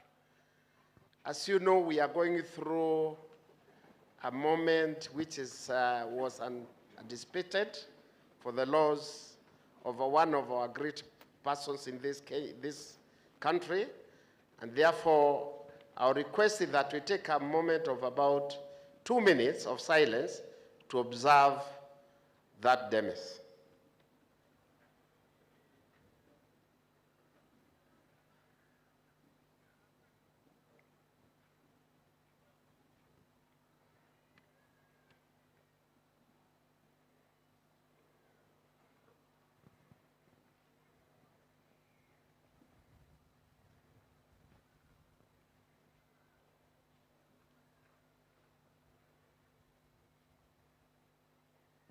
Okay, May the Lord rest in peace the life of our eminent person, we call His Excellency, the former Excellency, Raila Amolo Odinga. Thank you.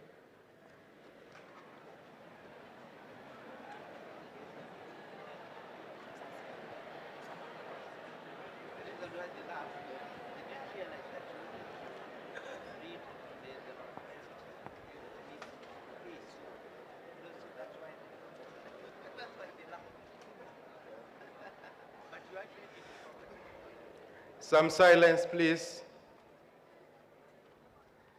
Mr. Chancellor, sir, I take this opportunity to invite the alumni representative, Meru University of Science and Technology, to address this congregation.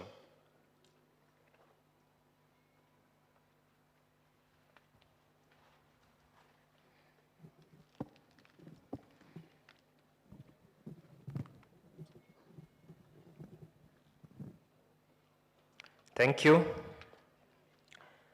Mr. Chancellor, sir, the Cabinet Secretary, Ministry of Education, the University Council, the University Senate, respected staff, esteemed graduates, proud alumni, guests, ladies and gentlemen, good morning. This is a great moment to stand with my university as an alumni representative during this auspicious 13th graduation ceremony. I take this opportunity to congratulate our talented visionary graduating class of 2025. Congratulations. It is a privilege to stand here today, back on the campus that shaped my future 8 years ago, and to share a few thoughts on our common purpose. When I sat where you are, the world of science and technology felt like a vast ocean of theories and potential. The true challenge, I have since learned, is not having the ideas, but in finding courage and discipline to utilize the competence that we are able to acquire. This is what the theme of today's graduation is imploring upon us. Go and transform ideas and innovation into reality through science and technology in your respective workplaces. In your time here, you have been equipped with the rigorous academic foundation. You have been trained to collect data, draw conclusions, solve problems, but in reality, the real world today, as we will find out, is far much more messier than any textbook problem and solutions that you know. So I urge you always to remain focused on your approach to issues, not let perfection curtail your progress. I remember during my time being held back by fear of failure on my first assignment, only to learn that having a honest goal is more important than flawless results. The first draft of innovation is rarely perfect. The important thing is to get started. The most powerful force in this equation is not science or technology alone. It is human elements, ideas, and innovations are born from human curiosity, shaped by human dignity and guided by human values. Today, you are navigators of this powerful engine. I urge you to be a doer and not a dreamer. Your degree, diploma, or certificate is not a finish line, but a start block. The world does not change from dreams alone. It changes from the hard work of those who turn their imaginations into an empire. Once in his lifetime, Albert quipped, imaginations plus innovation equals to realization. You are now called to be imaginative and innovative, to leave the world much more better than you found it. Finally, in your efforts to advance and develop yourselves, can you reach out to less fortunate in the society? Among the colleagues pursuing various studies at this university, Some have discontinued and others are on the verge of quitting due to financial hardships. Mid this year, the alumni held its AGM at the KICD in Nairobi, where the main idea of initiating Alumni Endowment Fund was born. In September this year, our alumni joined the university staff, the council, and other stakeholders in Meru, University of Science and Technology, for Mount Kenya Run, to raise an endowment fund for this particular purpose. The Alumni Association contributed 2 million and participated in the run represented, perhaps I'll just repeat for much more better clubs. The Alumni Association contributed 2 million and participated in the mountain run, which was represented by my Vice Chairperson, Mr. Solomon Mugambi, and our Secretary, CPA Sanan Kawira. As you graduate, I urge you to join and take part in our activities as a way of giving back to the society. Remember, as part of alumni now, you are the main ambassadors of Meru University and Science and Technology, and we expect you to do nothing less than that. God bless our graduates. God bless Meru University of Science and Technology. Mr. Chancellor, sir, at this hour, I wish to invite my team and an entire, led by Dr. Njati, so that we can be able to present the check of 2 million that is going to help our students.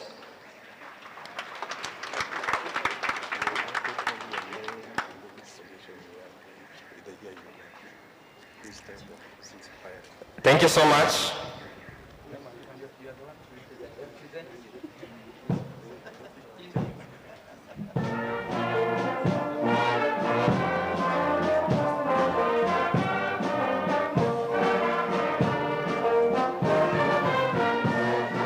Waliweza kupeana shilingi milioni 2 za kuweza kusaidia wanafunzi ambao wanalemewa kidogo kifedha ili waweze kuendeleza masomo yao.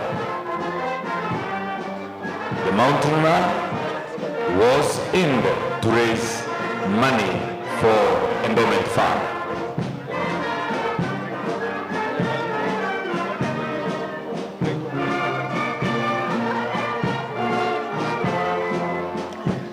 Thank you so much. Mr. Chancellor, sir, at this moment I wish to introduce my team, the Council of Alumni Association, kindly led by Director Njati. Move forward for an introduction.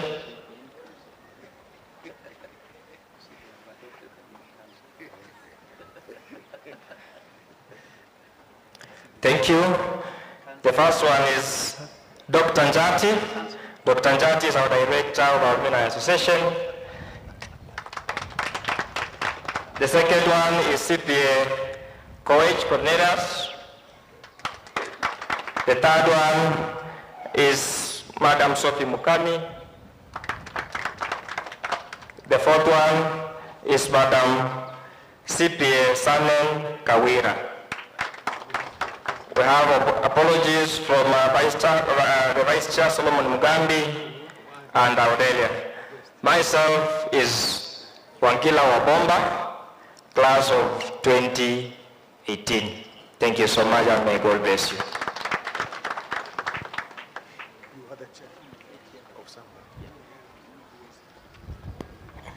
Thank you very much, Mr. Wangila.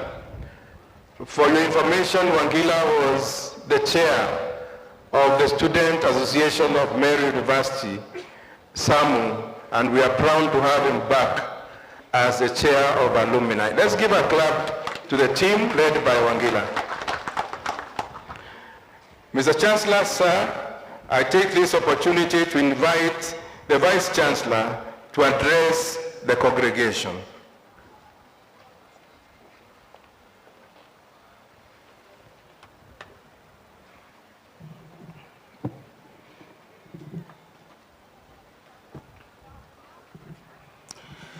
Our chief guest, and our esteemed Chancellor, Dr. Peter Ndegwa, CBS, and all protocols observed. We have many, I can't read all of them. But basically, our chairperson of the University Councils and members of Council, Professor James Irere, the chancellors of sister universities, my friends, the vice chancellors who have come here, led by Professor Mugendi, the chair of all vice chancellors committee in Kenya, and all of you, good morning. It is with immense joy that I welcome each and every one of you to the 13th graduation ceremony of Meru University of Science and Technology. We are very happy, just before I continue, really to recognize, acknowledge the presence of some of the guests that we have. Chancellor, sir, if you allow me.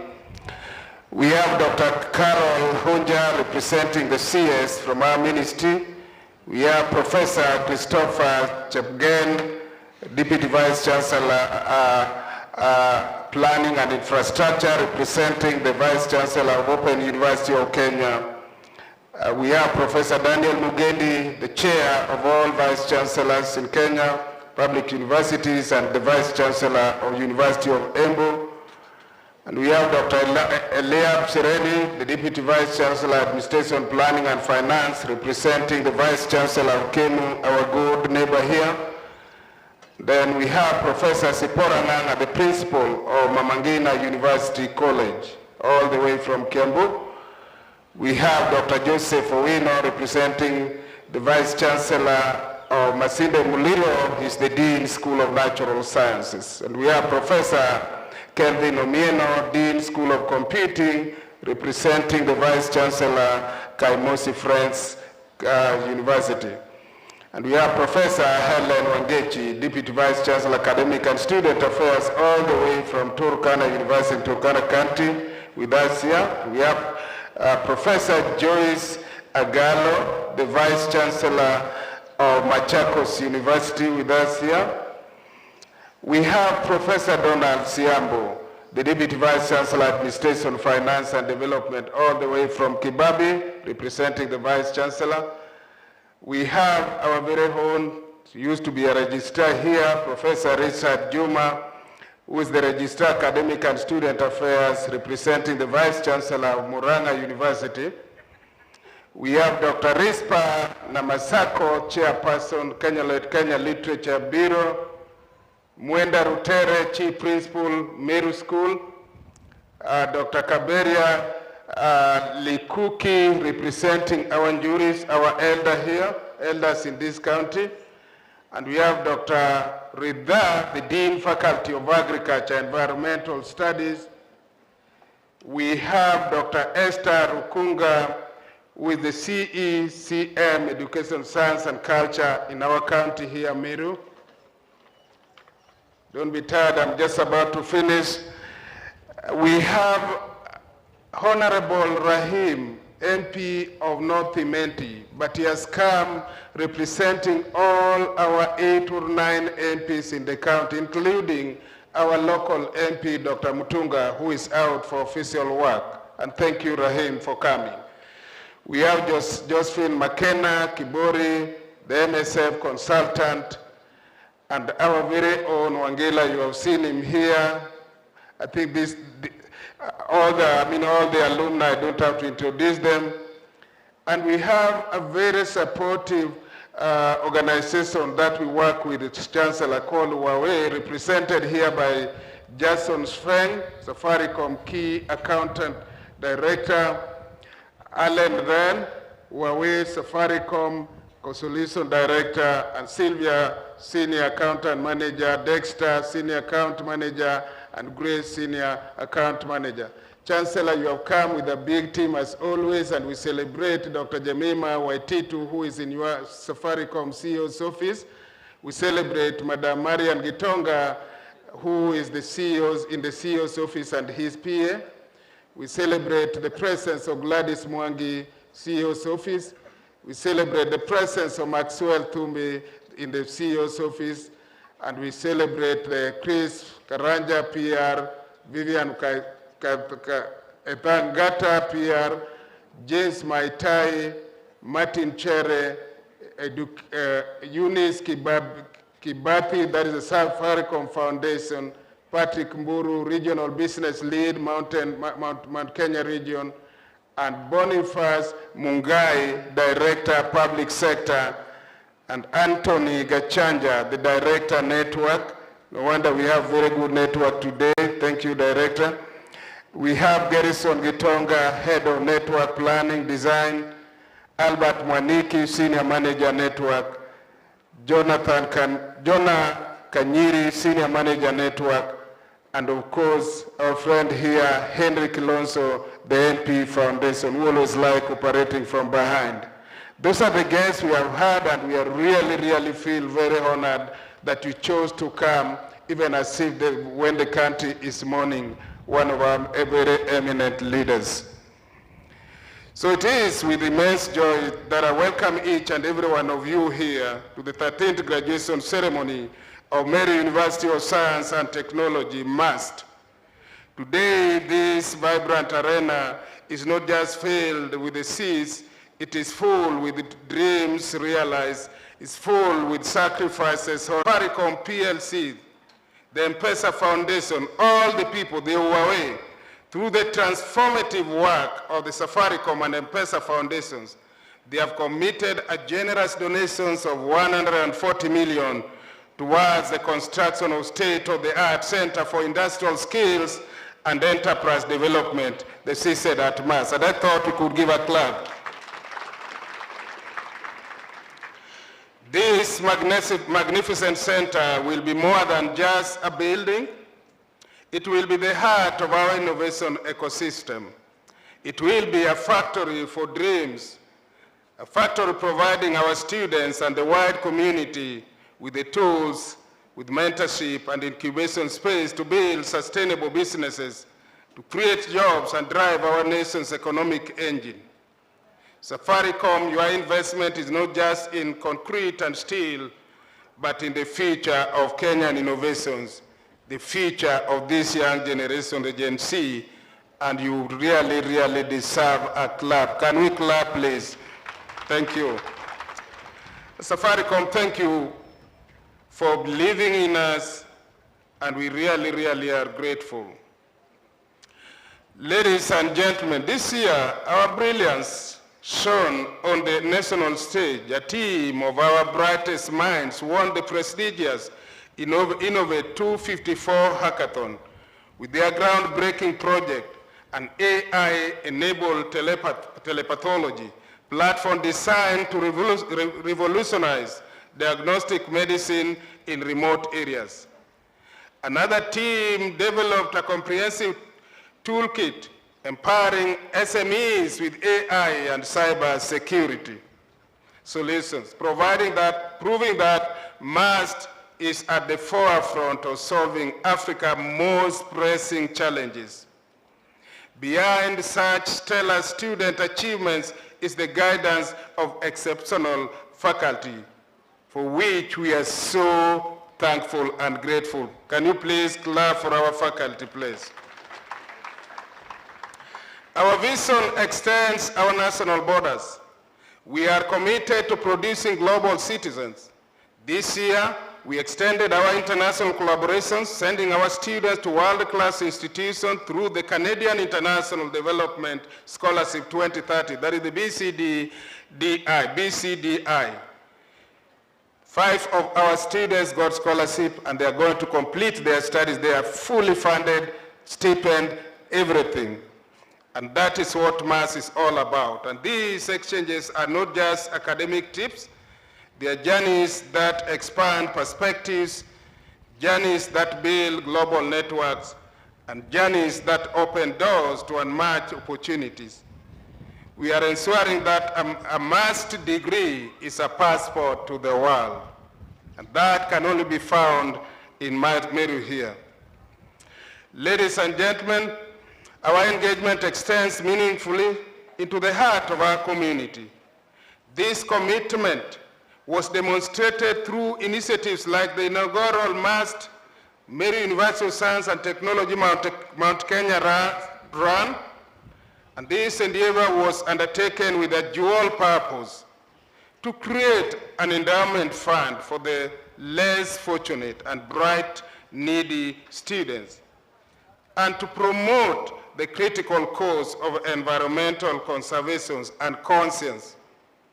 Through such determined actions, MUST demonstrates its deep surrounding within society fabric, upholding a steadfast belief in giving back and lifting others as we climb. And Chancellor, we had so many people, and people came out to give, and one of them, you just received a check from our alumni. We are very proud of our alumni who have just given us a check of 2 million. Can we clap for all the donors that participated here? And Chancellor, lest you forgot, I think you are still testing whether it will really be true. And Safaricom did give us 1 million in this activity. Can we clap also for Safaricom? And many, many more. I would make a mistake if I start going through the list. Many, many more. None of our progress would be possible without the steadfast support of the government of Kenya. We thank you for your policies that guide our growth. That is the government of Kenya. We do thank you for appointing for us a very responsive council members led by Professor James Ireri Kanya, who know their role, who inspires our staff to greatness, who always make us think after they have gone home and they come back after 3 months to check whether we have done and oversight whether we have done what they had resolved. Council members, we are very proud of you. And a move that has brought relief and joy to thousands of families across the nation. We celebrate the government's decision to reduce university tuition fees this year. And this was a very difficult task, and I was in the technical team. And Chancellor, sir, when we did this, I think the noise that was there has gone down, and we really thank our government, led by His Excellency President William Ruto. And this pivotal decision ensures that the light of quality education is accessible to more bright young Kenyans, and for that we are profoundly grateful and thankful. And this year also marks yet another great milestone for our university. There are ongoing plans by the Ministry of Housing and Urban Development for the construction of about 1,700 modern student housing units, which should be starting maybe the next 2 months. While the project is still in the progress, it is proposed to commence before the end of this year. Once realized, these facilities will greatly ease pressure on accommodation and provide our students with safe, affordable, and conducive environment for learning, research, and innovations. And this development could not have come at a better time as our student population continues to grow steadily each academic year. This year, we have got over 3,700 new students. That is a very big number we have never achieved, and we are very happy for the conducive environment that has continued to attract the students here. We are deeply grateful, the government of Kenya through the Ministry of Housing and Urban Development and our own Ministry of Education for their commitment to supporting higher education and ensuring that our students have the right infrastructure to thrive both academically and socially. But there are also projects that have stalled, and I'm sure our government is thinking on how we will complete this. Mr. Chancellor, sir, your leadership continues to be our guiding star. Your unwavering belief in the power of technology, the power of education, and the power of kind-hearted entrepreneurship has been a tremendous force multiplier for us. Your counsel, your vision, and your steadfast support from the AI Institute to this new Center for Industrial Skills and Enterprise Development, the CSED, have been instrumental in our journey. Thank you for being our Chancellor. We celebrate you. We love you. To the class of 2025, You are a generation defined by remarkable resilience and adaptability. Your journey here has been shaped by a world of constant change, a world demanding from you not only academic excellence, but also a great personal strength and zeal and passion. You have navigated evolving landscape of learning, supported one another through moments of challenge in the valleys and in the tops of the mountains, and you have emerged not merely as graduates, but as agile, empathetic, zealous, and steadfast individuals. The experience you have overcome have not hindered you. They have refined you. You leave this university stronger, more versatile, and more prepared to thrive in a dynamic world than you may yet understood. As you go out, remember your home is Mass. The council has established your home, the alumni home, and anytime you are here, you have to come to your home. And remember that you are the ambassador of this university where you are. Chancellor, sir, 2 years ago I was called in PRC, and I was so scared. You know, when you go to PRC, and Rahim is here, he knows what they do to us when we are there. But before I entered, I saw somebody. And you know, when you are still young, you guys, after some time you grow, we forget you. And do you know who that was? The current chair of alumni, Wabomba. And I got the strength, I was able now to face the MPs because I knew one of my ambassadors was actually inside that place. And Wabomba, you didn't know what you did to me that day. May God bless you. As you walk out of this gate today, remember that you are not leaving Mass, you are expanding it. You are now our most important ambassadors, our dear alumni, like Wabomba did to me in Parliament. Stay connected, come back, and mentor those who will follow in your footsteps. Build networks with each other. Bring your children here for studies. Bring your relatives, your cousin, Kuso, here to study.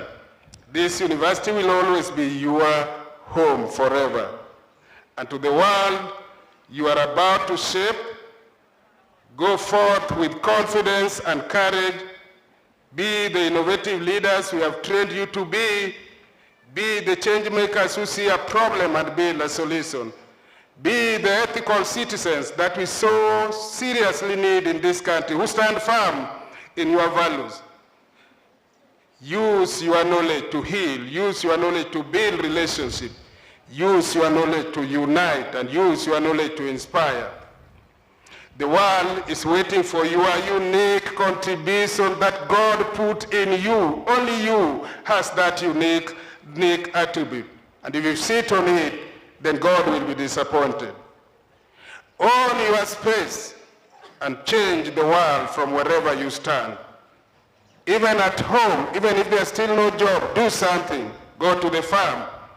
Finally, my heartfelt appreciation goes to the dedicated Mass staff, my staff here, Chancellor, academic staff and administrative. This university has grown because of what they do. Kindly clap for them, all of you. Their tireless efforts behind the scenes have made this great day we have today. And to the University Council, my employer, and the management for their strategic guidance, to our partners and the government for their support, and most importantly, to the parents and the families whose unwavering love and sacrifice have been the foundation of our graduate success. We say thank you. Dear class of 2025, as you step into the next wonderful chapter of your lives, may your paths be brightened with purpose. May your paths be open. Your endeavors crowned with success and hope and zeal. Never give up. We have a great story from our president, a chicken seller, and today one of the most active and aggressive presidents in not only in Kenya, but the whole world. And so, look, put your eyes on your vision. Never be discouraged by the challenges, which are so many, but put your eyes there. and your hearts will always remember the spirit of Mass. Go forth and make us proud. Congratulations, and may God bless you. Thank you very much.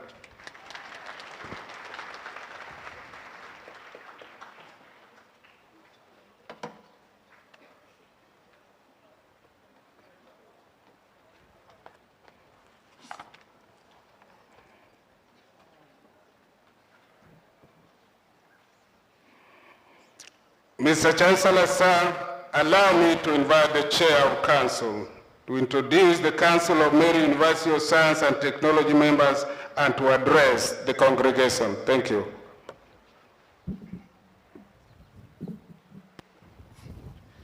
Mr. Chancellor, sir, I have the pleasure to introduce the Council members of Meru University of Science and Technology, and I ask them kindly to come forward.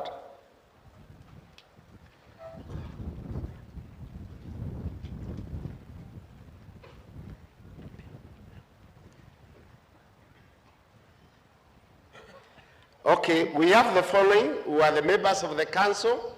We have one who is not with us today. I'll start with Janet Omide Atika. Just raise. Correct. Ms. Lucy Rimanto Molenke. Mr. Sylvester Kibot Kinyol. That one is as an apology. Mr. Martin Kinoti.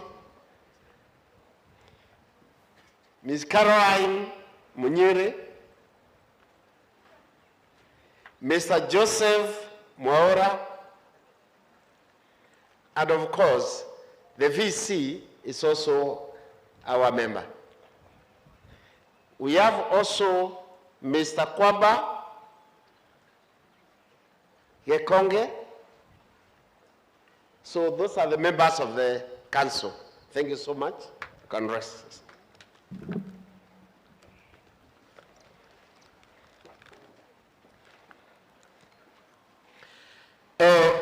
Mr. Chancellor, sir, mine today I'm going to make a short speech because I know, as I said today, yesterday I know we were faced with a big problem. We didn't know how to go about this, but luckily we managed to agree on the way forward, as you know what is going through. And therefore, I want to take, my speech will be very short, so that we allow the parents and graduates, those who are going back to their homes, to do it in good time. So the chief guest, our esteemed Chancellor, Dr. Peter Dewa, CBS, the Cabinet Secretary, Minister of Education, ably represented by Dr. Karo Huja, the Vice Chancellor, Meru University, Vice Chancellors from other universities, Chancellors and Chairpersons from our sister universities, the County Government of Meru, the Council members, Principals, members of Management and the Senate, the staff of Meru, Students Association, our incredible graduates, your families and friends, continuing students, all invited guests, ladies and gentlemen, good morning. It is my pleasure today to welcome you to the 13th graduation ceremony of Meru University of Science and Technology. Today marks a significant milestone in the lives of graduates, and I am honored to address you today. As we gather to celebrate this graduation ceremony with the theme, Transforming Ideas and Innovations into Reality Through Science and Technology, I would like to take a moment to reflect on the university's commitment to innovation and excellence. This has been said, we have witnessed even our students here proclaim it. This theme resonates deeply with the university's mission to enhance science and technology for sustainable development. To the graduates, I offer my warm congratulations. Your dedication, perseverance, and hard work have paid off. And you should be proud of your achievements. As you stand at the threshold of this new chapter in your lives, I urge you to remember the transformative power of science and technology you have achieved here. The ideas and innovations you have developed during your time at Meru University have the potential to change lives of yourselves, industries, and the immediate communities. As you go out to the world, I challenge you to turn your ideas into reality. Be bold and be driven by passion to make a difference in life. The world needs your creativity, your critical thinking, and your problem-solving skills. Meru University has equipped you with the tools to tackle real-world problems and contribute to the development of the society. As you embark on your journey, you need perseverance, collaboration, and willingness to take calculated risks. Of course, there are risks outside there. You need to tackle them. I urge you to stay curious and committed to making a positive impact in the society. To our esteemed faculty members and staff, I express my deepest gratitude for your tireless efforts in shaping the minds of our graduates. Your commitment to excellence has enabled the university to grow and thrive. We appreciate your dedication to this. In conclusion, I would like to leave you with a challenge, especially the graduates.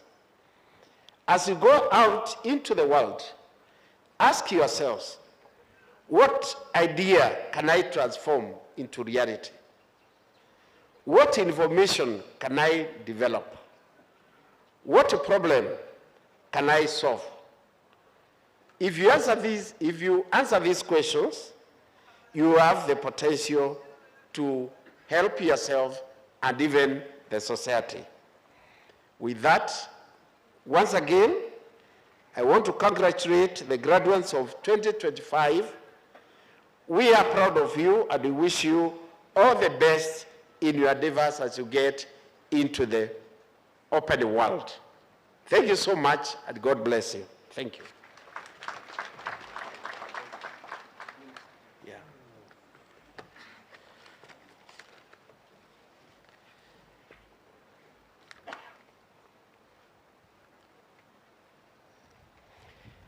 Mr. Chancellor, sir, now I have the pleasure to invite the Cabinet Secretary, Minister of Education, hereby represented by Dr. Karo Huja, to address the congregation. Thank you.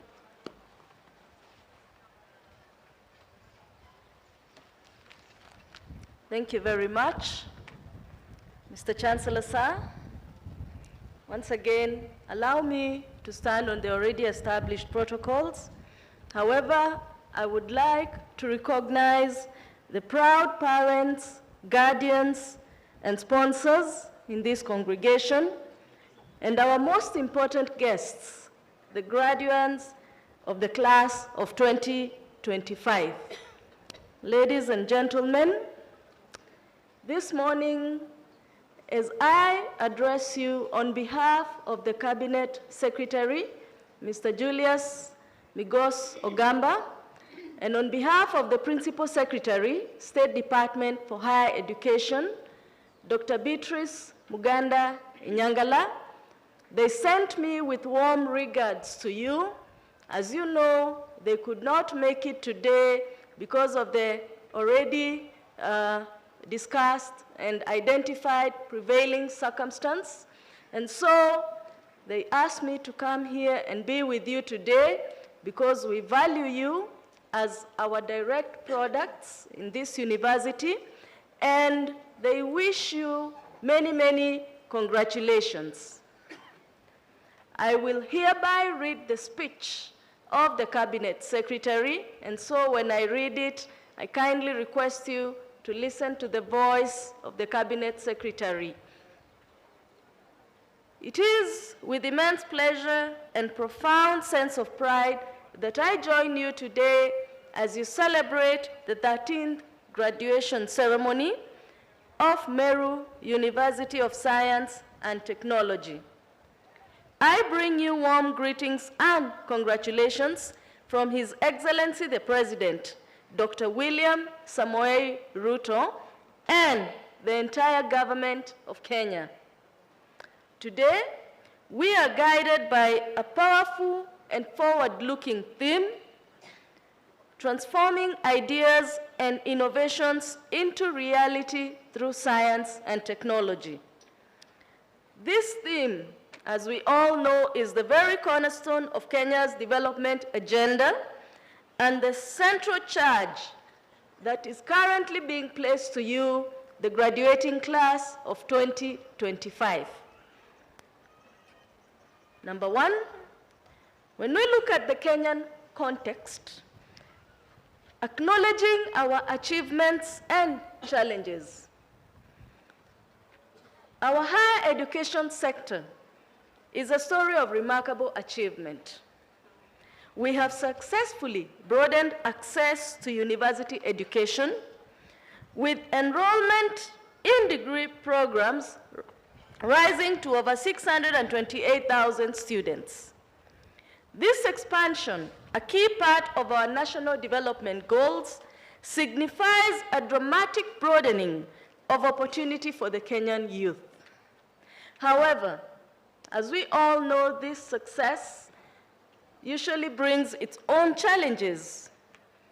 This rapid expansion has placed a great strain on our ever-dwindling resources. The teacher-to-student ratio in our public universities has widened, and investment in critical infrastructure must keep pace to ensure we are cultivating intellectual growth and not just producing paper qualifications.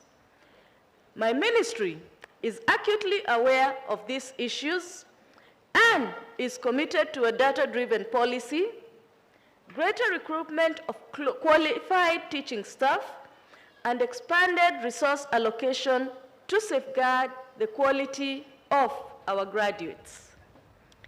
Number two, I would hereby like to address our academic staff. As you know, they are the pillars of our higher education sector.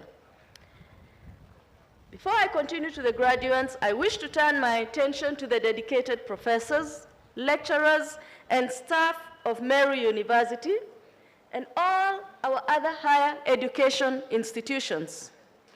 Your role is greatly appreciated and is indispensable. You are the architects of our national intellect and the mentors to our future leaders.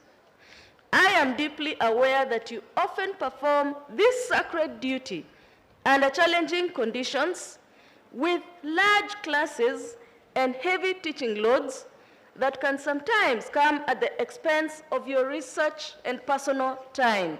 And I can attest to this, having myself being a lecturer in a university. The government sees your sacrifice and acknowledges your immense contribution. Therefore, I wish to affirm the government's unwavering commitment to improving your welfare and working conditions. We recognize that you are the backbone of our education system. While financial realities require a phased and sustainable approach, we are actively working on plans to improve your terms of service, ensuring you receive the respect, recognition, and support you truly deserve. This commitment is for all our academic staff across all disciplines and regions. We are committed to engaging in continuous dialogue with your representatives to achieve these shared goals meaningfully. Your well-being is not just a policy issue, it is a national imperative. Mr. Chancellor, sir, allow me to commend the staff of this university who, in spite of the ongoing industrial action, have continued to teach. Thank you very much. The government recognizes this commitment, and indeed, please let's clap for them. As we continue with our commitment to ensure that your issues are dealt with, I kindly request all academic staff in our universities to continue teaching and to continue being patient, even as we engage and come to a solution that will be indeed sustainable and will ensure that the welfare is well taken care of. I go to number 3. When we look at the country's new innovation, when we look at the new innovation ecosystem, which of course is a hallmark of the country, and most is indeed involved in this as graduates, the theme of transformation is not just for you. It is a call to the entire nation. The government is building a robust ecosystem to support your journey from idea to enterprise. In a major policy shift to signal the centrality of innovation, His Excellency the President has moved the agency, the Kenya National Innovation Agency, known as Kenya, to be domiciled in the Executive Office of the President. This is designed to streamline operations and provide cross-governmental support needed to commercialize research from universities. This commitment is backed by substantial financial investment with a significant elevation of Kenya's budget and the proposal of a 1 billion Kenya shilling startup fund to de-risk your ventures. I challenge MUST and you, its graduates, to be at the forefront of this new national opportunity. The government, through a revitalized Kenya and partnerships with entities like the Konza Technopolis, is creating clearer pathways for you to patent your inventions, access seed funding, and incubate your startups. Now, we go to you graduates. This is to you. As you step into the world, you do so not just as scientists and technologists, but as Kenyan citizens. The journey of transforming ideas into reality must be guided by the bedrock principles that bind our nation as enshrined in our Constitution. Let the following values be your compass. Number 1, practice patriotism by ensuring your innovations benefit Kenya first, and of course, your local communities. Number 2, uphold integrity, transparency, and accountability in all your professional endeavors. Number 3, champion social justice, inclusiveness, and equity by designing solutions that lift up all communities, including and especially those that are marginalized. Number 4, pursue sustainable development, ensuring that the technologies you create today do not in any way compromise the ability of future generations to meet their own needs. Your mission is to be ethical innovators and solutionists.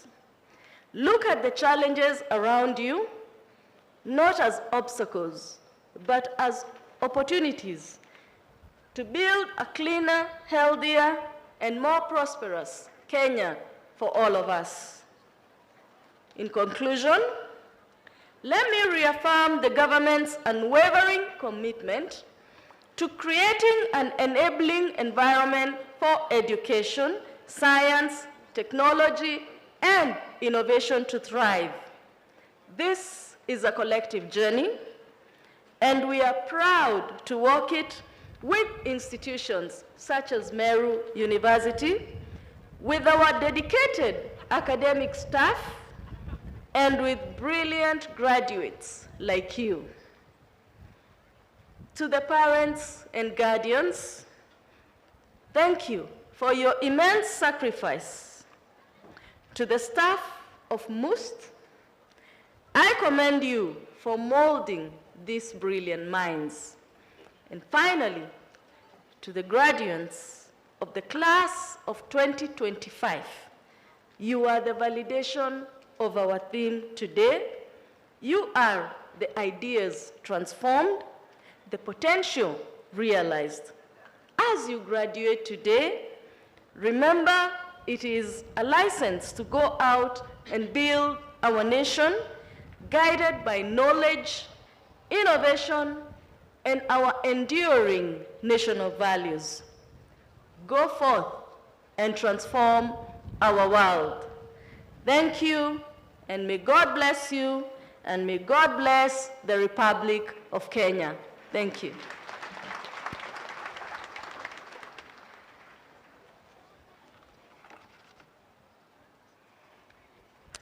Mr. Chancellor, sir, allow me to register the presence of our former Cabinet Secretary, National Treasury, Mr. Ukur Yatani. And thank you, sir, for coming to our graduations. Mr. Chancellor, sir, I now invite you to address the congregation as all of us stand up just in honor of our Chancellor. Thank you.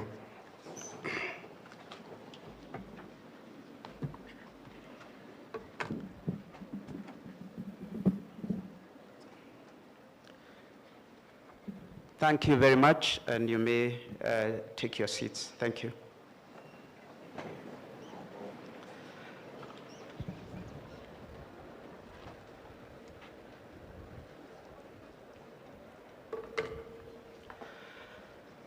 Good morning. Good morning, everyone. Good morning, students. You know, if you don't say good morning, I might read a very long speech. And I know students don't like long speeches. Good morning, students. That is much better. I can see that you don't want me to read a long speech. That's a message. So I want to, like Caroline, I want to ride on the protocols that have already been established so far. But I want to acknowledge the chair of the council itself, and the VC. And like her, I also want to really acknowledge the families that have come here, the friends that have come here to support the graduating class of 2025. So good morning, and also welcome to the invited guests. Some of you may see that I have restricted movement on my left arm, but I'm sure these gowns are very good in hiding very many things, including weight. So for me, today it is hiding that I have an injury on my shoulder. But as Chancellor, you know I can't miss a graduation. So I'm very happy to be here, despite the fact that I injured my shoulder. I was not fighting anyone, I have to assure you. And someone told me this morning, you don't look like someone who would fight someone. I think never take the book by its cover, isn't it? But anyway, it doesn't mean that I fight. Before I start, or before I go ahead, I wanted to continue the theme that the chair of council came up with, and acknowledge the moment that we are living in at the moment here in Kenya, with the passing of our former Prime Minister, His Excellency Raila Odinga, who many referred fondly as Jacom. I personally knew him, so I can relate with a lot of the messages that are going through to him. And so therefore today, even as we acknowledge and celebrate the class of 2025 and really celebrate our achievements individually as a collective, we should continue to acknowledge the moment, this moment that we are living, but also his life itself. You'll have seen there's a lot of tributes in the newspapers, and I'm sure if many of you read the paper today, you'll have seen there's also a tribute from Safaricom. I'll just read one paragraph from that tribute. Safaricom joins the nation in mourning a distinguished statesman whose visionary leadership and unwavering commitment to democracy, to justice, to national unity helped shape the Kenya's political, social, and economic landscape. His legacy of courage, resilience, and belief in an inclusive society will inspire generations. May his legacy continue to inspire future generations in pursuit of a better future. So, as we acknowledge, I think there's many things we could learn from the late Laila's life. So today we gather not just to mark the 13th graduation of Meru University of Science and Technology, but to celebrate the graduates' courage, persistence, dreams, and the hope carried by your families, communities, and our beloved country, Kenya. For me, this is more than just a ceremony. It is a personal area that I'm really interested in. As your Chancellor, and as someone who has worked in many classrooms, spoken with many students throughout this country, and witnessed firsthand the spark that education ignites, I stand here filled with pride and hope. Distinguished guests, ladies and gentlemen, education is a real passion for me. I've always believed the true wealth of a nation lies not in its natural resources, but in the minds and hearts of its young people. Every conversation that I have with students reminds me of the promise you carry, the promise that education can transform not just individual life, but entire families, communities, and indeed Kenya. So think back to the very first day that you are here in MUST. None of you arrived here by accident. You were carried by the hopes of your parents who sacrificed the dedication of the lecturers who believed in you, and the vision of this institution that nurtured you. Today, you stand tall because education has opened a door that nothing, not poverty, not circumstance, no doubt could shut. And before I go on, I just wanted to read a message. And I remember because I went to Starehe Boys Center. I've said this before. And I remember in the director's office, the director of school's office, and I think it's still there today because I've seen it since I went back to the school. There's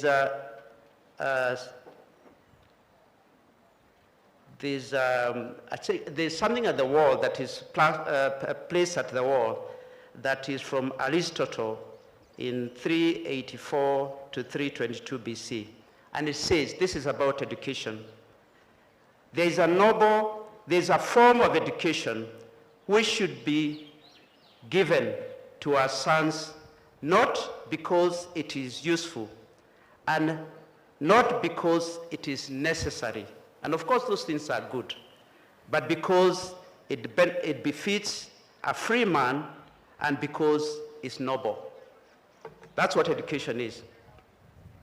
So I'll read the last bit that I read last, and then I'll continue. So today, you stand tall because education has opened a door that nothing, not poverty, not circumstance, not doubt, could shut. Yet, I must be honest, we know that the reality outside these gates, youth unemployment, remains a challenge. Opportunities feel too few, and that is true, and we see it even in corporate life. Usually we receive more than 10,000 applications when we invite graduates to apply to Safaricom's graduate program. But where others see scarcity, I see possibility. At Safaricom, we are committed to creating platforms that empower young people. That is why we have invested in programs that give you not just skills, but opportunities to innovate and to create. Our digital talent program, and now the M-Pesa Foundations, which is what we were groundbreaking today, for industrial skills and enterprise development, which we launched late here in March today, are all built on one conviction, that Kenyan youth, given the right tools, can change the world. And I know some of those graduating will probably not benefit from that, but many more in the future, for many decades, will benefit from it. This center is more than a building. It is a promise that your ideas, your innovations, and your enterprise can be incubated and turned into real solutions for Kenya and beyond. So why is this important? Every year, millions of young people join the workforce, and the class of 2025 will be doing the same. Yet employers continue to cite lack of skilled workers as a pressing barrier. I have faith that in this university, that this university has prepared you to meet this challenge. The center will strengthen the gains made in embedding entrepreneurship into our curriculum, affirming the belief that knowledge and skills can and must be translated into enterprise. Because there's a difference between knowledge, skills, and craft. So it is important that we continue to build all these elements. I urge you as graduates to embrace a lifelong learning as the foundations of your journey ahead. I have learned many things along the way in my life. I could pick up a few, but probably because of time, I will not go through. But there is not a moment that is too late to learn a new skill. I'll give you one skill so that you know that I learned Taekwondo in my 40s. So I'll leave it there. That's not the reason why my hand was hurt. On a lighter note, when you learn martial arts, they tell you, if anyone ever attacked you, run away, which is very counterintuitive. You are not being taught so that you attack anyone. But if you are in a corner, then defend yourself. So that's the learning that you get. So I urge you to embrace a lifelong learning as the foundation of your journey ahead. In addition, we do not want to merely look for jobs. We want to create them. And that is the power of technology. To transform Kenya's crowded job market into a marketplace of abundant opportunity. However, I acknowledge the challenges you may face in the job market, and I encourage you to stay resilient and keep the faith in your abilities. Always lead from strength. I feel there are many people who complain every day about one thing or the other. But many times, you are much stronger than you think you are. And the more you lead from your strength and the things you know and the things that you can add rather than what's missing, the more you'll be successful in life. Education is an act of faith. It is the belief that human potential, though unseen, can be nurtured to actualization. It is a moral commitment to the idea that each of us carries capabilities waiting to be developed. And as such, education is, in essence, humanity's greatest experiment in transformation. This is the one thing that no one can ever take away.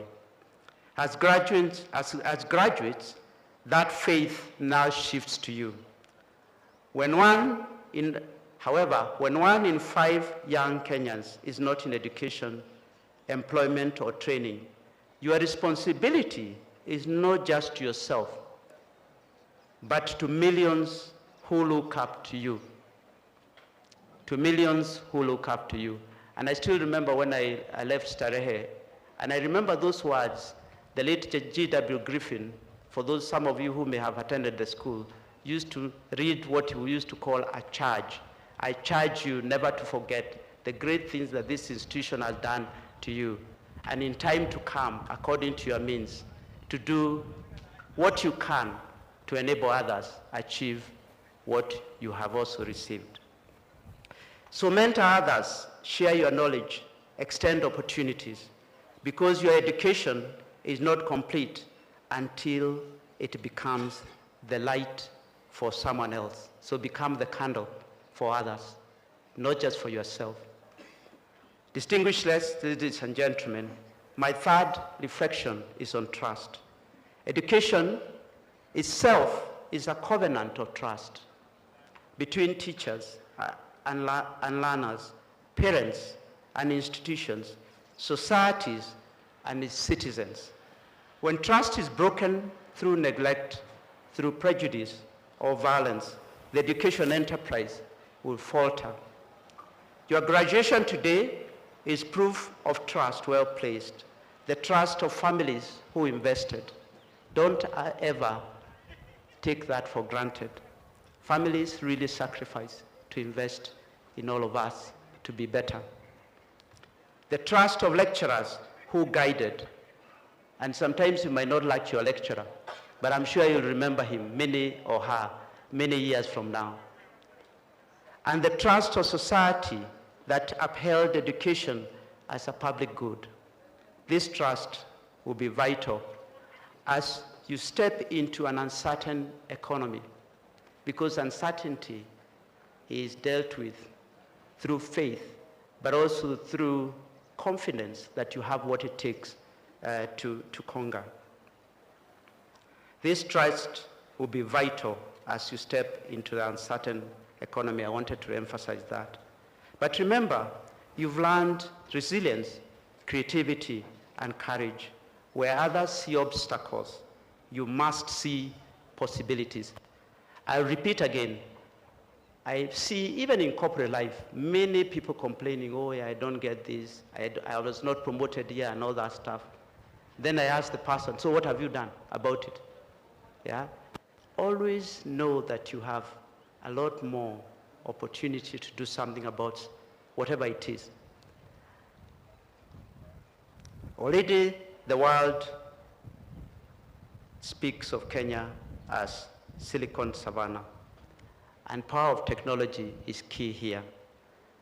By combining technical skills with entrepreneurial vision, you can build enterprises that not only endure, but thrive in turbulence.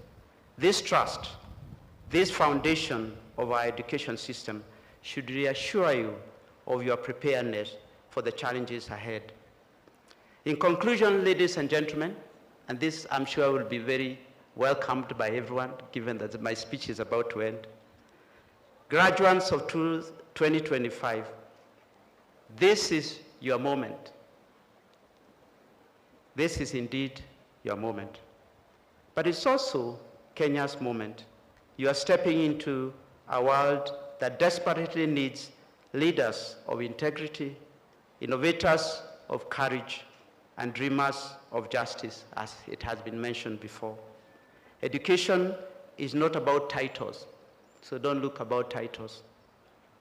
It is about reimagining society and building a Kenya where progress is shared by all.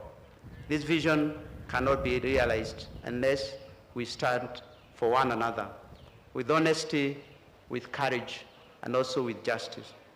The road ahead will not always be easy, but that's the story of life. Because without challenges, life will probably be too easy. And to access success, there has to be pain. But believe me, it will be worth it, because this country, our country, will not be better. It will not be made better by chance. It will be made better by choice. Your choice to rise, to create, and to lead. Congratulations, class of 2025. May your journey be a beacon of hope, a beacon of faith, of trust, and for generations to come. Congratulations.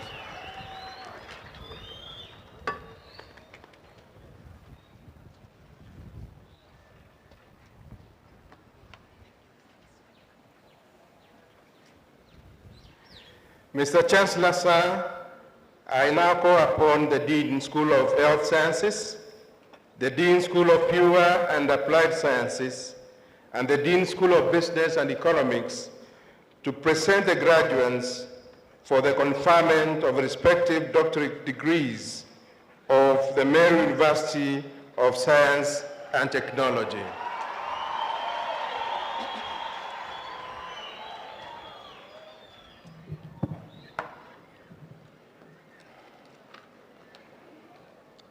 Mr. Chancellor, sir, I have the honor to present two graduates who during 2024-2025 academic year satisfied the School Board of Examiners and the Senate for conferment of respective doctorate degrees in School of Health Sciences.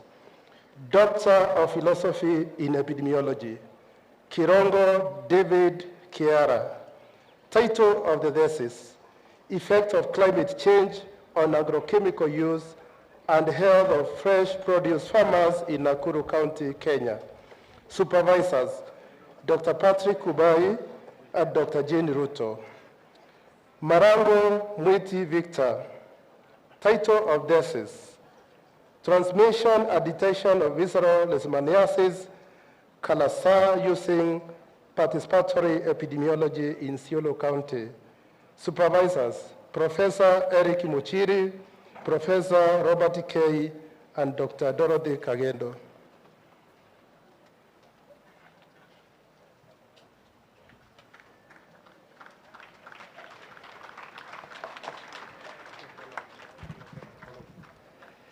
Mr. Chancellor, sir, I have the honor to present the following two graduates who during the 2024-2025 academic year satisfied the School Board of Examiners and the Senate for the conferment of the respective doctorate degree in the School of Pure and Applied Sciences. Doctor of Philosophy in Mathematics, Kiremi Eric Twiri. Title of the thesis, Modeling Pulmonary Tuberculosis and Pneumonia Co-infection incorporating an asymptomatic component and natural immunity. Supervisors, Dr. Grace Gaki Mudhuri, Dr. Stephanie Karanja, and Dr. Cyrus Gitonga Ngari. Migrichan Kobocha, James. Title of the thesis, Deterministic and Stochastic Modeling of Clinical and Non-Clinical Dynamics of HIV, HBV co-infections with optimality. Supervisors, Dr. Stephen Karanja, Dr. Cyrus Gitonga Ngari, and Dr. Robert Murioki.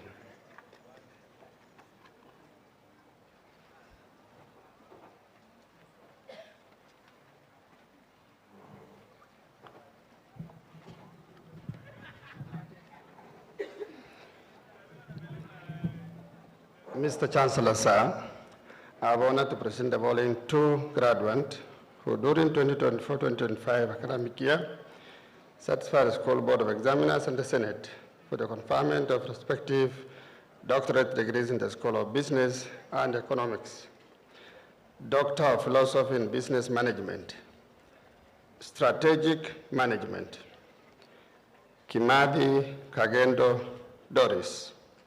Title of the thesis, Uptake of Digital Innovation Strategy on Financial Performance of Commercial Banks in Kenya. Supervisors, Dr. David Ntongai, Dr. Anne Karioki, Professor Shano Mohamed. Murungi Kiende Violet. Title of the thesis: Assessment of Strategy Implementation and Performance of Climate Change Adaptation Projects in Marsabit and Isiolo Counties, Kenya. Supervisors: Dr. David Ntongai, Professor Guyo Huka, Dr. Eric Moria.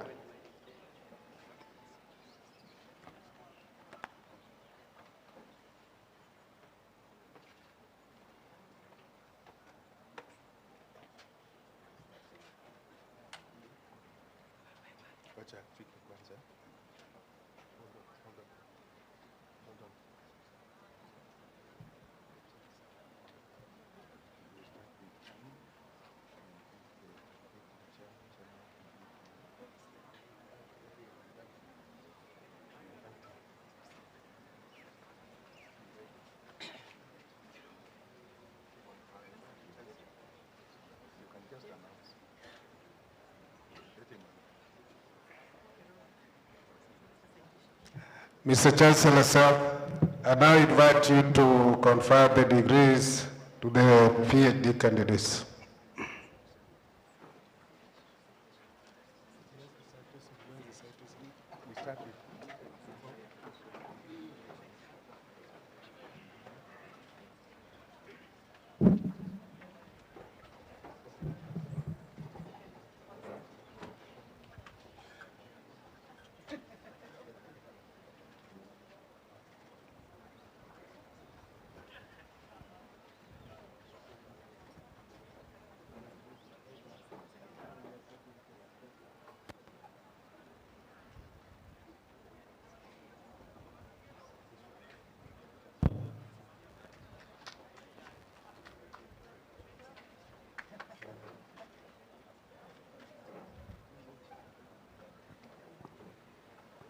Hao ni wale wameweza kupata PhD au uzamifu, doctorates.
Thank you. Thank you to the band. Thank you very much. I know it's a major achievement to achieve a doctorate of philosophy. That's okay. So conferment of doctorate degrees. I admit you to the Doctor of Philosophy degree of Meru University of Science and Technology, for which you have been educated, trained, examined, and qualified. And by my authority and that of the entire university, give you power to read and do all that appertains to this degree. Well done. Thank you. Congratulations. Smile a bit more. Thank you. Well done. Well done.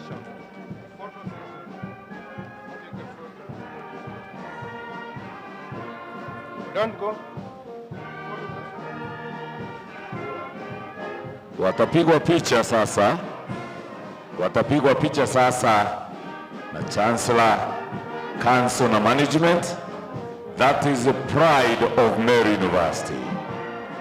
6 PhDs in the 13th graduation ceremony.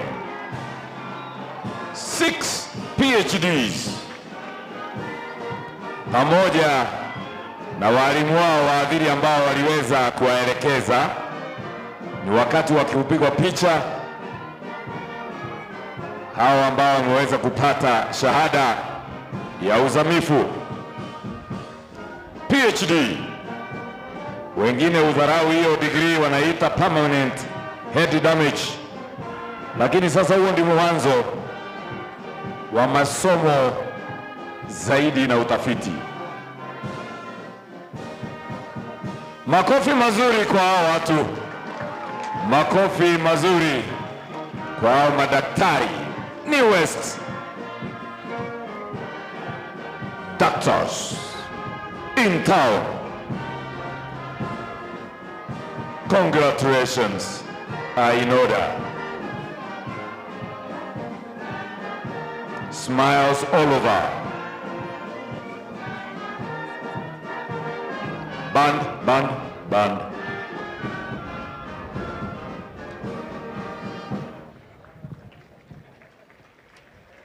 Let's give them a round of applause. PhD holders from across our schools. Mr. Chancellor, sir, I call upon the Dean School of Engineering and Architecture, the Dean School of Nursing, the Dean School of Health Sciences, the Dean School of Pure and Applied Sciences, the Dean School of Business and Economics, the Dean School of Computing and Informatics, and the Dean School of Education to present the graduates for conferment of respective master's degrees of the Meru University of Science and Technology.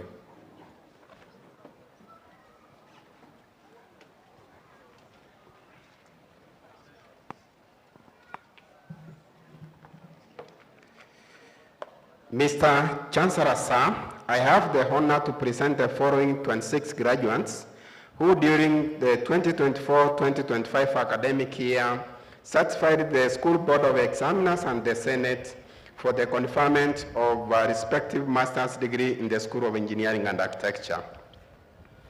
Master of Science in Sanitation, Cheriot Eric Kipurono, Chichia Maka Sirabaru, Galimowe Joseph Osobe, Chepeti Masi, Keteri Giripat Kipragat, Amara Tabita Nekesa, Kinamu Hilda, Kinoti Kimati Raphael, Kiprop Jeragat Cynthia, Kirui Bernard Kipkemoi, Kobia Purity Kananu, Maina Irungu Joseph, Mohamed Ali, Munyancha Evans Stephen, Mugambi Victor, Mugendi Edwin Muthoni, Mudhuri Julius Karimi, Mwebia Mwidhiri Tyson, Naisurubi Mary Audrey, Njagi Elizabeth Karimi, Nyarenchi Bosbori Janet, Owori Mark Silvanas, Simiyu Kerry Wanjara, Tuwei Jackson Kibeti, Ubande Talamo Jeremiah, Wangondu Lea Wangari.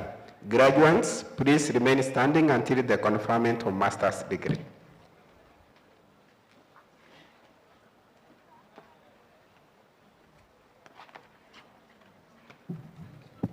Mr. Chancellor, sir, I have the honor to present the following 3 graduates who during the 2024-2025 academic year satisfied the School Board of Examiners and the Senate for the conferment of respective master's degrees in the School of Nursing.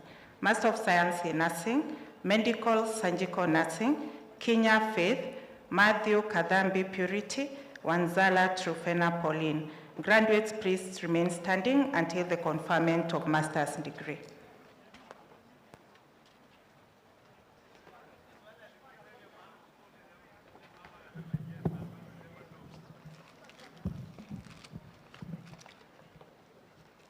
Mr. Chancellor, sir, I have the honor to present the following 1 graduate who during 2024-2025 academic year satisfied the School Board of Examiners and the Senate for conferment of respective master's degree in the School of Health Sciences. Master of Science in Public Health, Kabuku Kaweria Lillian. Graduate, please remain standing until the conferment of master's degree.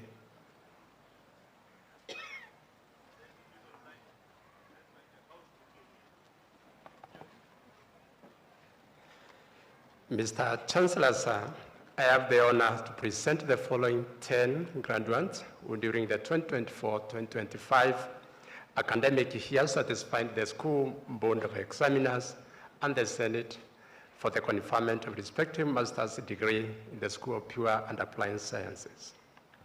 Master of Science in Physics, Kimuja Mololo Alex, Konga Kamuren Kennedy, Ode Mugambi James, Mwaniki Patrick Joroge. Master of Science in Pure Mathematics, Meru Joseph Ilbarin. Master of Science in Molecular Biology, Mutoro Thomas. Master of Science in Chemistry, Masolia Claire. Oginga Eli. Master of Science in Environmental Science and Resource Management, Kigorwe Faith Gaseri, Wanja Junction Purity. Graduates, please remain standing until the conferment of master's degree.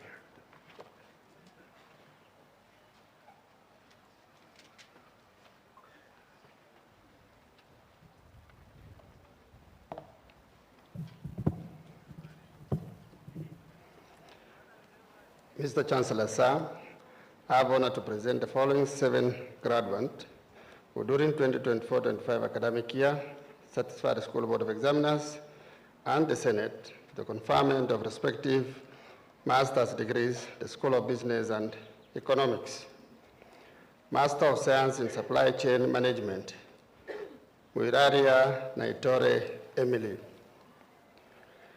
Master of Business Administration, Accounting, Kinywa Mercy McKenna.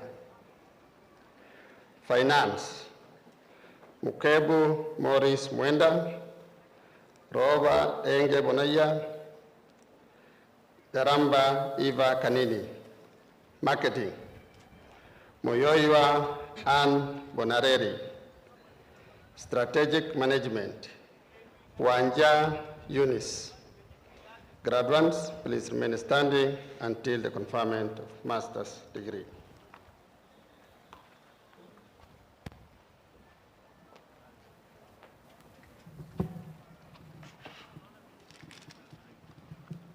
Mr. Chancellor, sir, I have the honor to present the following 3 graduates who during the 2024-2025 academic year satisfied the School Board of Examiners and the Senate for the conferment of respective master's degree in the School of Computing and Informatics. Master of Science in Computer Science, Kailanya Eunice. Master of Science in Information Technology, Matthew Gitonga Joseph, Kiaria Naashon. Graduates, please remain standing until the conferment of master's degree.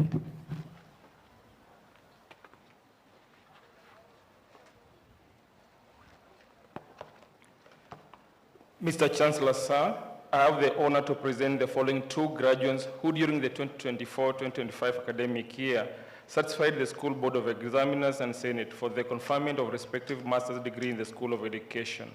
Master of Education in Management and Leadership, Ireri Wagoki Christabel. Ngaya Mukiri. Graduates, please remain standing until the conferment of degrees.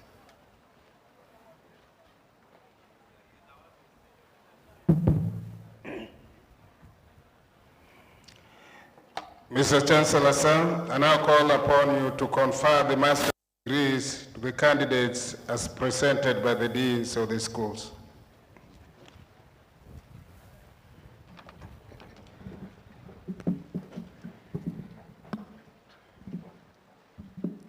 I admit the persons named to the respective master's degrees for which they have been educated, trained, examined, and qualified, and by my authority and that of the entire university, give power to read and do all that appertains to these degrees. Well done.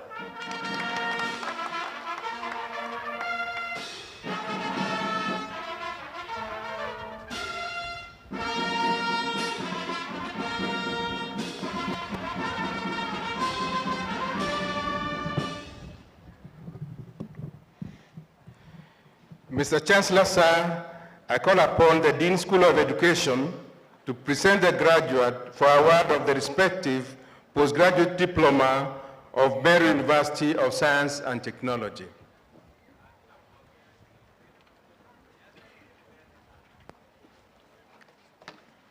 Mr. Chancellor, sir, I have the honor to present the following 8 graduates who during the 2024-2025 academic year satisfied the School Board of Examiners and Senate for the award of respective postgraduate diplomas in the School of Education.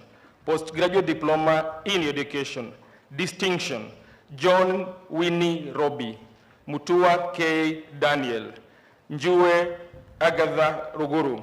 Credit, Getuma, Getui, Morara, Mudhenja, Mudhuri.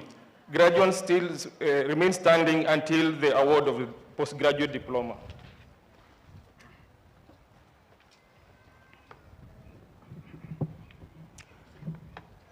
Mr. Chancellor, sir, now call upon you to award postgraduate diploma to the candidates as presented by the Dean School of Education.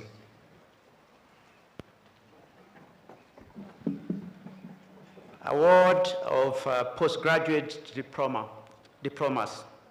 Acting on the powers conferred by the Universities Act number 42 of 2012, section 38, subsection 3A, and the Meru University of Science and Technology Statute 5, having satisfied the School Board of Examiners and Senate in all subjects for which you have been enrolled, trained, and examined, it gives me great pleasure to award you the respective postgraduate diplomas, and by my authority and that of the entire university, give power to read and do all that appertains to these postgraduate diplomas. Congratulations.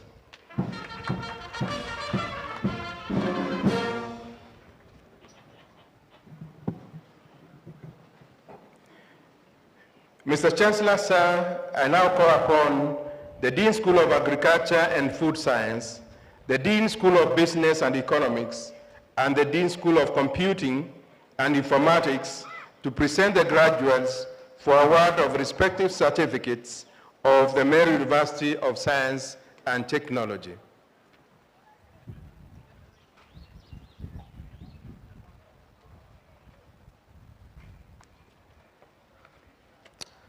Mr. Chancellor, sir, I have the honor to present the following 28 graduates who during the 2025 academic year satisfied the School Board of Examiners and the Senate for the award of respective certificates in the School of Agriculture and Food Science. Certificate in Agriculture, Distinction, Guyo Hassan Bashir, Gwademba Victor Atiani, Motwa Emmanuel Mouo. Credit, serial number 4 to serial number 17. Pass, serial 18 to serial 19. Certificate in Animal Health and Production, serial number 1 to serial number 9. And I now call upon Dr. Buita to administer the veterinary paraprofessional's oath. Dr. Buita.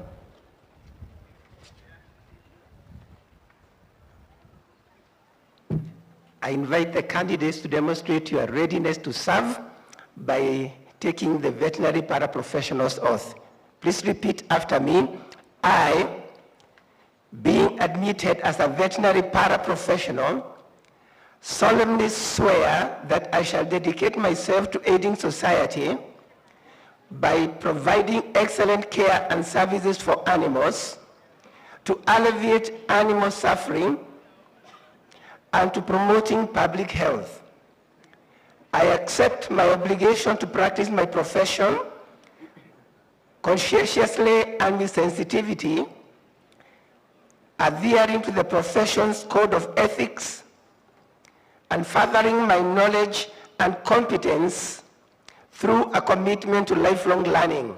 So help me God. Graduates, please remain standing until the award of certificate.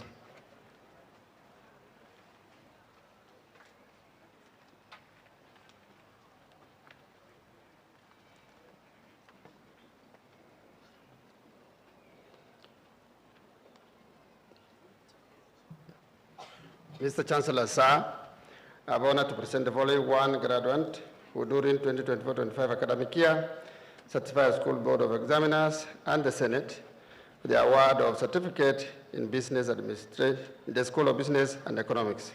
Certificate in Business Administration, distinction, Kamengere Winfred Kanana. Graduate, please remain standing until the award of the certificate.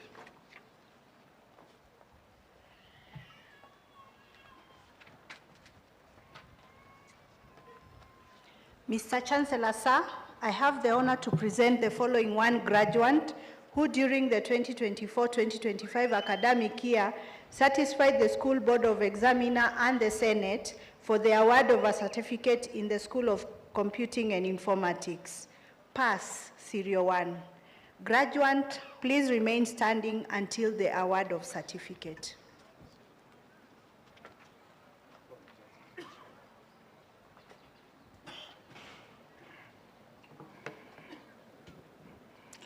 Mr. Chancellor, sir, I now call upon you to award the certificates to the candidates as presented by the various deans of the schools.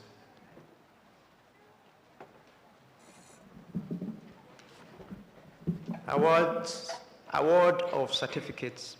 Acting on the powers conferred by the University Act number 42 of 2012, subsection 38, section 38, subsection 3A, and the Meru University of Science and Technology Statute 5, having satisfied the school's Board of Examiners and Senate in all subjects for which you have been enrolled, trained, and examined, it gives me great pleasure to award you the respective certificates and by my authority and that of the entire university, give power to read and do all that appertains to these certificates. Congratulations.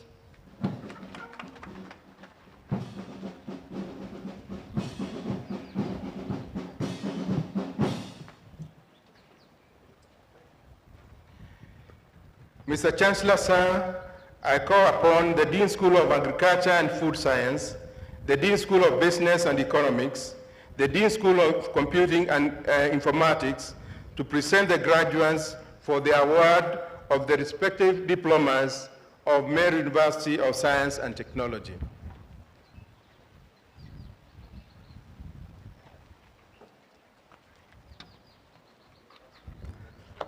Mr. Chancellor, sir, I have the honor to present the following 68 graduates who during the 2024-2025 academic year satisfied the School Board of Examiners and the Senate for the award of respective diplomas in the School of Agriculture and Food Science.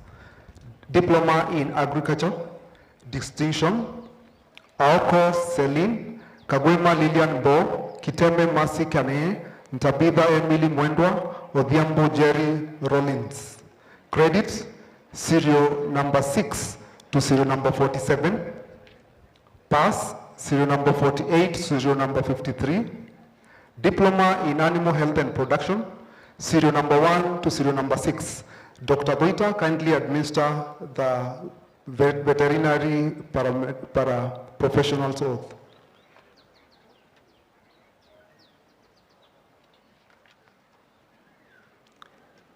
Please repeat after me. I, being admitted as a veterinary paraprofessional, solemnly swear that I shall dedicate myself to aiding society by providing excellent care and service for animals, to alleviate animal suffering, and to promoting public health.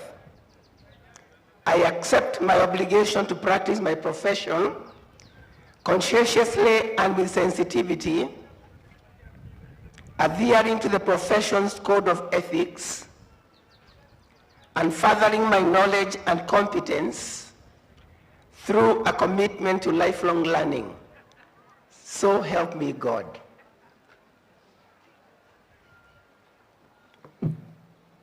Diploma in Food Science and Technology, distinction, Chepto Bessie Mwenda Elias.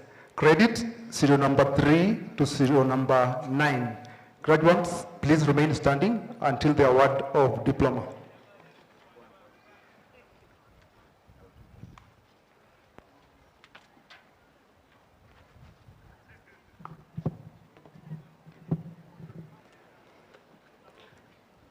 Mr. Chancellor, sir, I have honor to present the following 14 graduates who during 2024-2025 academic year satisfied School Board of Examiners and the Senate for the award of respective diplomas, the School of Business and Economics. Diploma in Purchasing and Supplies Management, credit 01 and 2, pass 0 number 3.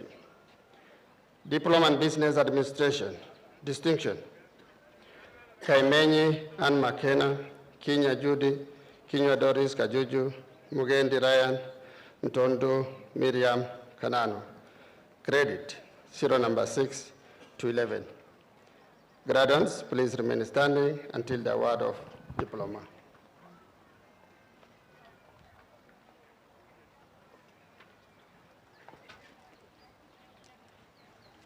Mr. Chancellor, sir, I have the honor to present the following 18 graduates who during the 2024-2025 academic year satisfied the School of Board of Examiners and the Senate for the award of a diploma in the School of Computing and Informatics. Diploma in Information Technology, distinction, Bundi Flavian Kadhurima, Lemarco Francis Latsino, Muhammad Amin Rashid Abdi, credit, Serial 4 to Serial 17, pass, Serial 18. Graduates, please remain standing until the award of diploma.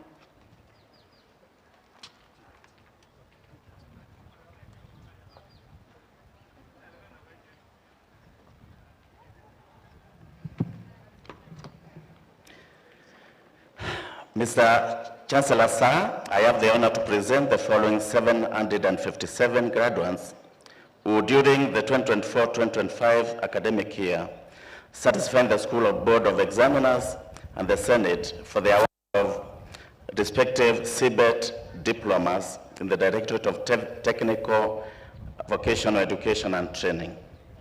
Diploma in Agriculture Extension Level 6, Mastery, Kemao Bernard Mutaki, Kimbio Rose Mkamburi, Koril Riovando Kibichi, Losikani Robert Ateti, Mbwiko Elizabeth Mukulu, Mutito John Naomi, Mutua Japheth Mongela.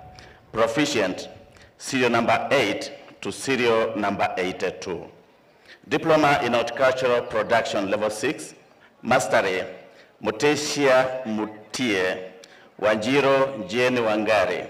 Proficient, serial number 3 to serial number 34. Competent, serial number 35. Diploma in Analytical Chemistry, Level 6. Proficient, serial number 1 to serial number 4. Diploma in Agripreneurship, Level 6. Proficient, serial number 1 to serial number 12. Competent, serial number 13 and 14. Diploma in Applied Biology, Level 6. Proficient, serial number 1 to serial number 11. Competent, serial number 12. Diploma in Catering and Accommodation Level 6, Proficient, serial number 1 to serial number 18. Competent, serial number 19.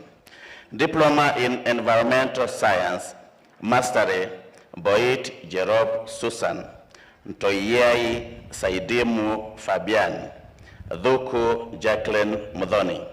Proficient, serial number 4 to serial number 11. Competent, serial number 12. Diploma in Fashion and Design. Proficient, serial number 1 to serial number 7. Competent, serial number 8 to serial number 13. Diploma in Water and Sanitation. Proficient, serial number 1 to serial number 3. Diploma in Business Management. Mastery, Mutisia Elizabeth Musangi. Proficient, serial number 2 to serial number 39. Competent, serial number 40 to serial number 41. Diploma in Human Resource Management, Mastery, Fatuma Ibrahim Golicha. Proficient, serial number 2 to serial number 33. Competent, serial number 34 and serial number 35. Diploma in Construction Management, Proficient, serial number 1 to serial number 46. Competent, serial number 47 to serial number 49. Diploma in Marketing, Proficient, serial number 1 to serial number 7. Diploma in Project Management, Mastery, Ochieng Aflin Akoth. Proficient, serial number 2 to serial number 22. Diploma in Social Work and Community Development, Mastery, Abon Ibrahim Abdi. Proficient, serial number 2 to serial number 24. Diploma in Supply Chain Management, Mastery, Mamo Sabdio Tura. Maria Auma Owino. Proficient, serial number 3 to serial number 24. Competent, serial number 25 to serial number 27. Diploma in Information Communication Technician, level 6. Proficient, serial number 1 to serial number 64. Competent, serial number 65 to serial number 72. Diploma in Electrical Engineering, Proficient, serial number 1 to serial number 55. Competent, serial number 56 to serial number 59. Diploma in Automotive Engineering, Mastery, Achieng Frederick Oluoch. Proficient, serial number 2 to serial number 38. Competent, serial number 39. Diploma in Building Technician, Proficient, serial number 1 to serial number 22. Competent, serial number 23 and serial number 24. Diploma in Civil Engineering, Proficient, serial number 1 to serial number 32. Competent, serial number 33 to serial number 35. Diploma in Mechanical Production Technology, Proficient, serial number 1 to serial number 29. Competent, serial number 30. Diploma in Mechatronic Technology, Proficient, serial number 1 to serial number 74. Competent, serial number 75 to serial number 81. Diploma in Mechanical Engineering Plant Option, Proficient, serial number 1 to serial number 13. Competent, serial number 14 to serial number 18. Graduates, please remain standing until the award of CBET diploma.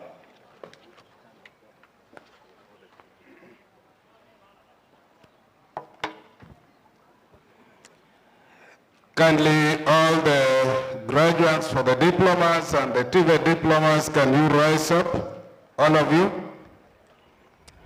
Mr. Chancellor, sir, I now call upon you to confer, to award the various diplomas that have been read out by the various deans and directors. Thank you.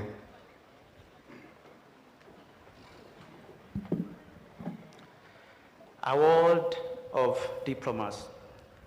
Acting on the powers conferred by the University Act number 42 of 2012, section 38, subsection 3A, and the Meru University of Science and Technology Statute 5, having satisfied the School Board of Examiners and Senate in all subjects for which you are enrolled, trained, and examined, it gives me great pleasure to award you the respective diplomas, and by my authority and that of the entire university, give power to read and do all that appertains to these diplomas. Congratulations.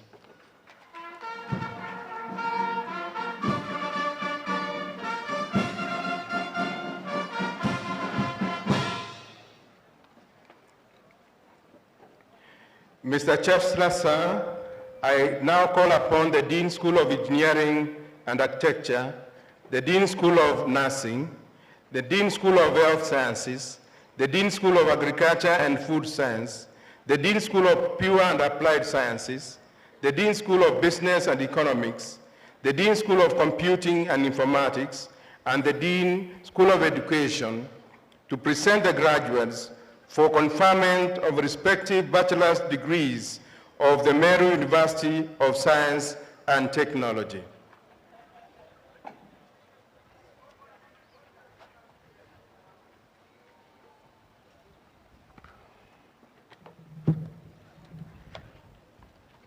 Mr. Chancellor, sir, I have the honor to present the following 176 graduates who during the 2024-2025 academic year satisfied the School Board of Examiners and the Senate for the conferment of respective bachelor's degrees in the School of Engineering and Architecture.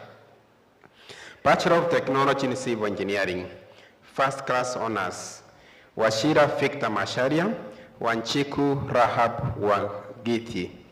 Second class honors, upper division, serial number 3 to serial number 33. Second class honors, lower division, serial number 34 to serial number 66. Pass, serial 67 to serial number 69. Bachelor of Technology in Civil Engineering, Bachelor of Technology in Electrical and Electronic Engineering, first class honors, Mwendwa is Isaac Duncan. Second class honors, upper division, serial number 2 to serial number 17. Second class honors, lower division, serial number 18 to serial number 50. Pass, serial 51 to serial 54. Bachelor of Technology in Mechanical Engineering, second class honors, upper division, serial number 1 to serial 15. Second class honors, lower division, serial number 16 to serial number 47. Pass, serial 48 to serial 53.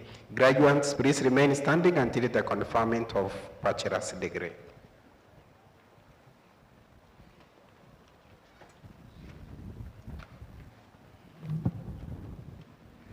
Mr. Chancellor, sir, I have the honor to present the following 59 graduates who during the 2024-2025 academic year satisfied the School Board of Examiners and the Senate for the conferment of respective bachelor's degrees in the School of Nursing.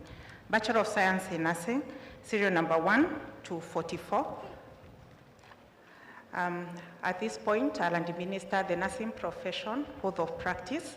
I request the 44 graduates to raise their right hand and repeat after me. I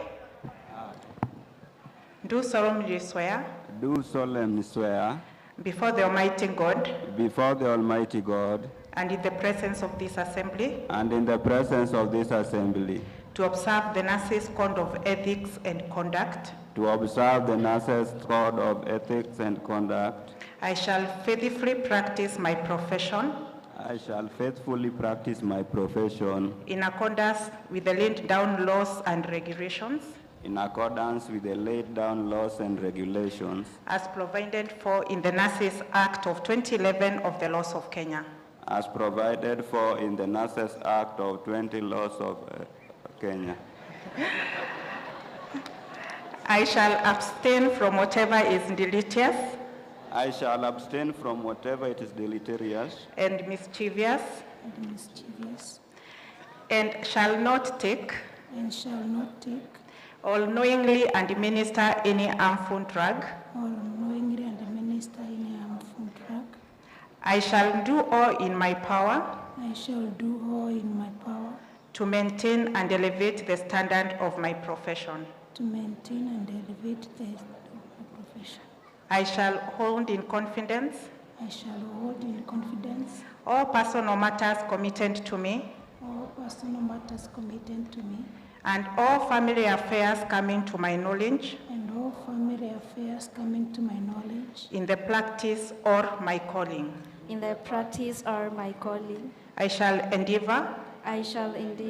To work in collaboration with other team members. In the provision of health care.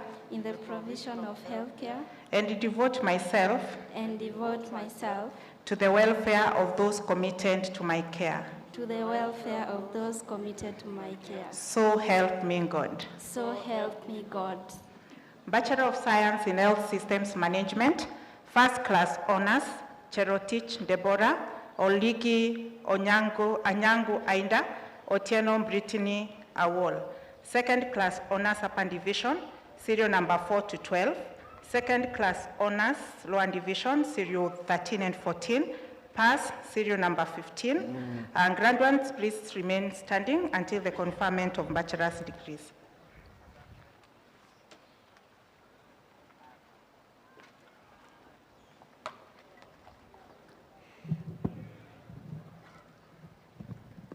Mr. Chancellor, sir, I have the honor to present the following 164 graduates who during 2024-2025 academic year satisfied the School Board of Examiners and the Senate for the conferment of respective bachelor's degree in School of Health Sciences. Bachelor of Science in Public Health. Second class honors upper division, serial 1 to 20. Second class honors lower division, 21 to 26. Bachelor of Science in Community Health and Development. First class honors, Murema Bakari Mwingo. Second class honors upper division, serial 2 to 5. Second class honors lower division, serial 6. Bachelor of Science in Health Records and Information Management. First class honors, Sila C. Musimi. Second class honors upper division, serial 2 to 20. Second class honors lower division, 21 to 25 on page 4 and 26 to 28. Bachelor of Science in Clinical Medicine, serial 1 to 29. At this stage, I call upon Dr. Sakari Muriuki to come and administer the professional oath of practice to the clinical officers. Dr. Sakari. Clinical officers, please, can you be on your feet?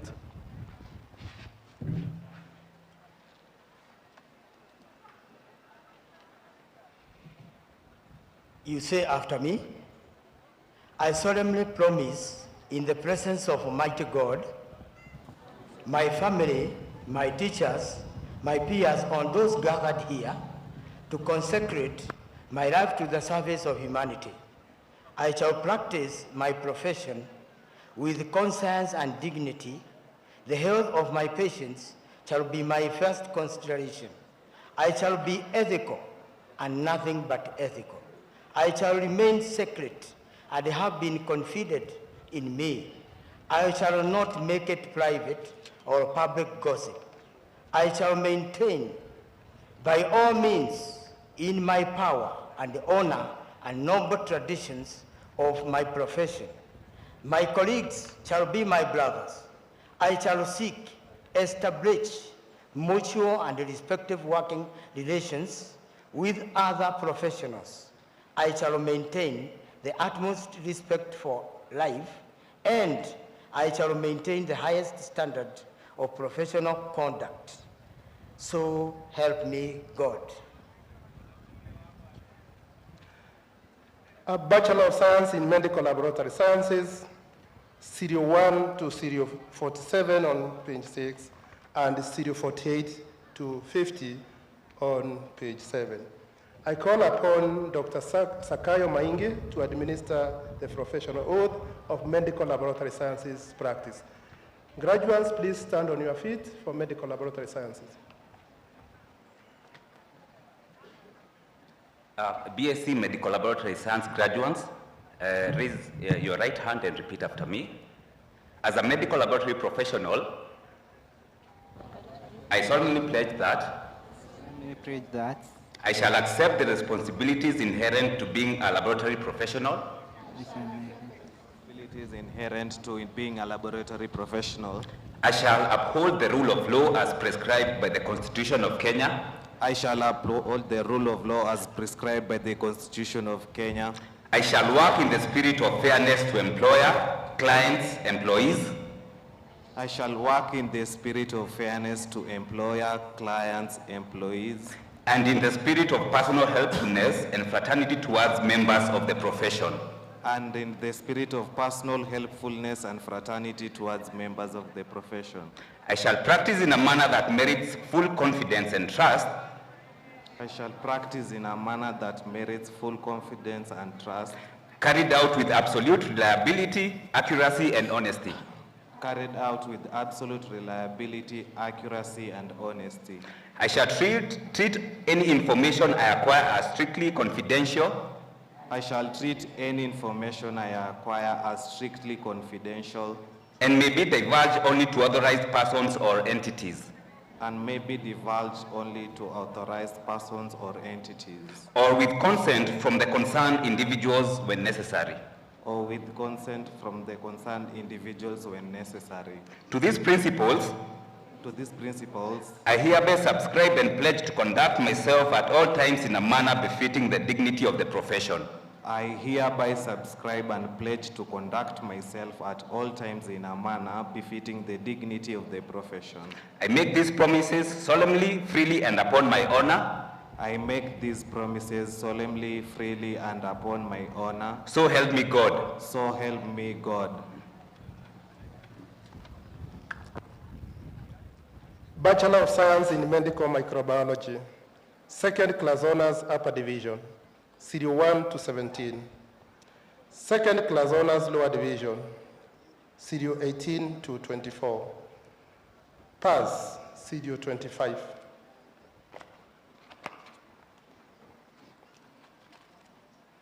Graduates remain studying until the conferment of respective bachelor's degree.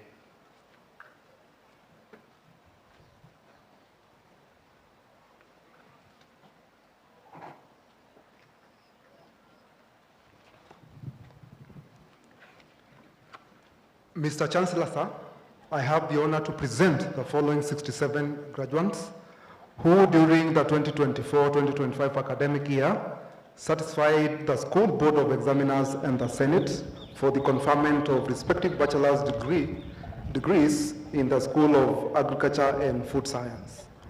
Bachelor of Science in Agriculture, second class honors, upper division, Serial 1 to Serial 4. Second class honors, lower division, Serial number 5. Bachelor of Science in Agricultural Education and Extension, first class honors, Chege Patrick Mwangi, Kariuki Moses Moshiri, Ntoiti Kangentu Daniel. Second class honors, upper division, Serial number 4 to Serial number 16. Second class honors, lower division, Serial number 17 to Serial number 28. Bachelor of Science in Food Science and Technology, second class honors, upper division, Serial number 1 to Serial number 3. Second class honors, lower division, Serial number 4 to Serial number 5. Bachelor of Science in Animal Health and Production, Serial number 1 to Serial number 29. And I call upon Dr. Duita to administer the veterinary oath.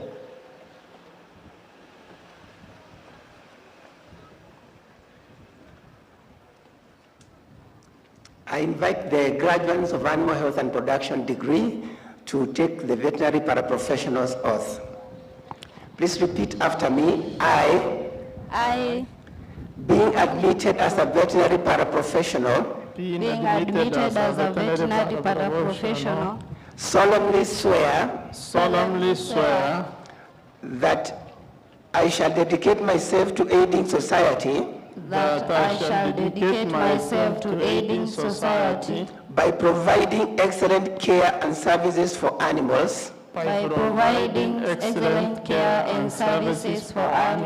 to alleviate animal suffering, and to promoting public health. I accept my obligation to practice my profession. Conscientiously and with sensitivity. Adhering to the profession's code of ethics. And furthering my knowledge and competence. Through a commitment to lifelong learning. So help me God.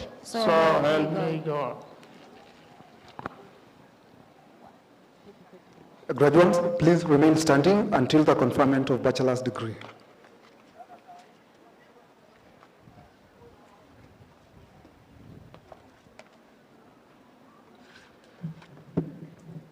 Mr. Chancellor, sir, I have the honor to present the following 332 graduates who during the 2024-2025 academic year certified the School Board of Examiners and the Senate for the conferment of respective bachelor's degree in the School of Pure and Applied Sciences.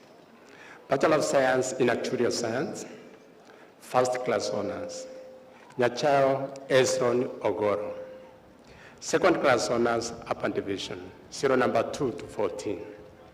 Second class honors, lower division, serial number 15 to 62. Pass, serial number 63 to 76. Bachelor of Science in Statistics, second class honors, upper division, serial number 1 to 10. Second class honors, lower division, serial number 11 to 50. Bachelor of Science in Mathematics and Computer Science, second class honors, upper division, serial number 1 to 11. Second class honors, lower division, serial number 12 to 61. Pass, serial number 62 to 84. Bachelor of Science in Mathematics, second class honors, upper division, serial number 1 and 2. Second class honors, lower division, serial number 3 to 25. Pass, serial number 26 to 32. Bachelor of Science in Biotechnology, second class honors, upper division, serial number 1 to 4. Second class honors, lower division, serial number 5 to 13.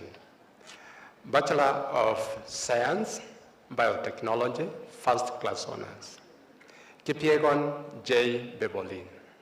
Second class honors, upper division, serial number 2 and 3. Second class honors, lower division, serial number 4 to 8. Bachelor of Science, Chemistry, second class honors, lower division, serial number 9 to 11. Pass, serial number 12. Bachelor of Science, Physics, second class honors, upper division, serial number 13. Second class honors, lower division, serial number 14 and 15. Bachelor of Science in Chemistry, second class honors, lower division, serial number 1 to 3. Bachelor of Science in Physics, second class honors, upper division, serial number 1. Second class honors, lower division, serial number 2 to 13. Pass, serial number 14. Bachelor of Science in Mathematics and Physics, first class honors, Chepkirui Maureen. Maritime Protich Amos, second class honors, upper division, serial number 3 to 20.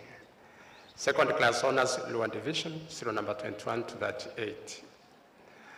Pass, serial number 39 to 42. Bachelor of Science in Biotechnology, second class honors, upper division, serial number 1. Second class honors, lower division, serial number 2 and 3. Graduates, please remain standing until the conferment of bachelor's degree.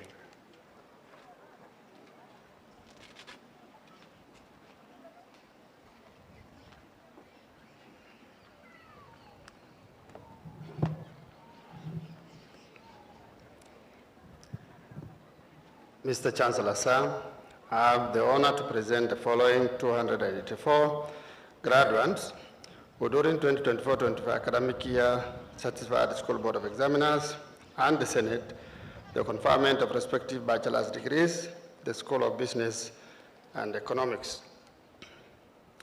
Bachelor of Commerce, Accounting, first class honors, Kiru Caroline Wachera, Nyamasio Masi Musenya. Second class honors, upper division, serial number 3 to serial number 41. Second class honors, lower division, serial number 42 to serial number 105. Pass, serial number 106 to 108. Finance, first class honors, Opio Hopkin. Second class honors, upper division, serial number 110 to serial number 135. Second class honors, lower division, serial number 136 to serial number 173. Pass, serial number 174 to 178. Bachelor of Purchasing and Supplies Management, first class honors, Koroso Nefrin Awino. Second class honors upper division, serial number 2 to 9. Second class honors lower division, serial number 10 to 18. Bachelor of Business Administration, Accounting and Finance. Second class honors upper division, 01 to 10. Second class honors lower division, serial number 10, 11 to 22, pass, 023. Human Resource Management, second class honors upper division, 024 to 26. Marketing, serial number 27. Project Management, second class honors lower division, serial number 28 to 29. Bachelor of Cooperative Management, second class honors lower division, serial number 1. Bachelor of Science in Economics, second class honors upper division, 01 to 5. Second class honors lower division, serial number 6 to 18, pass, 019. Bachelor of Science in Human Resource Management, first class honors, Kabiru John Kimani. Second class honors upper division, serial number 2 to 13. Second class honors lower division, 014 to 17. Bachelor of Science in Finance. Second class honors upper division, 01 to 7. Second class honors lower division, 08 to 19. Pass, 020 to 22. Graduates, please remain standing until the conferment of bachelor's degree.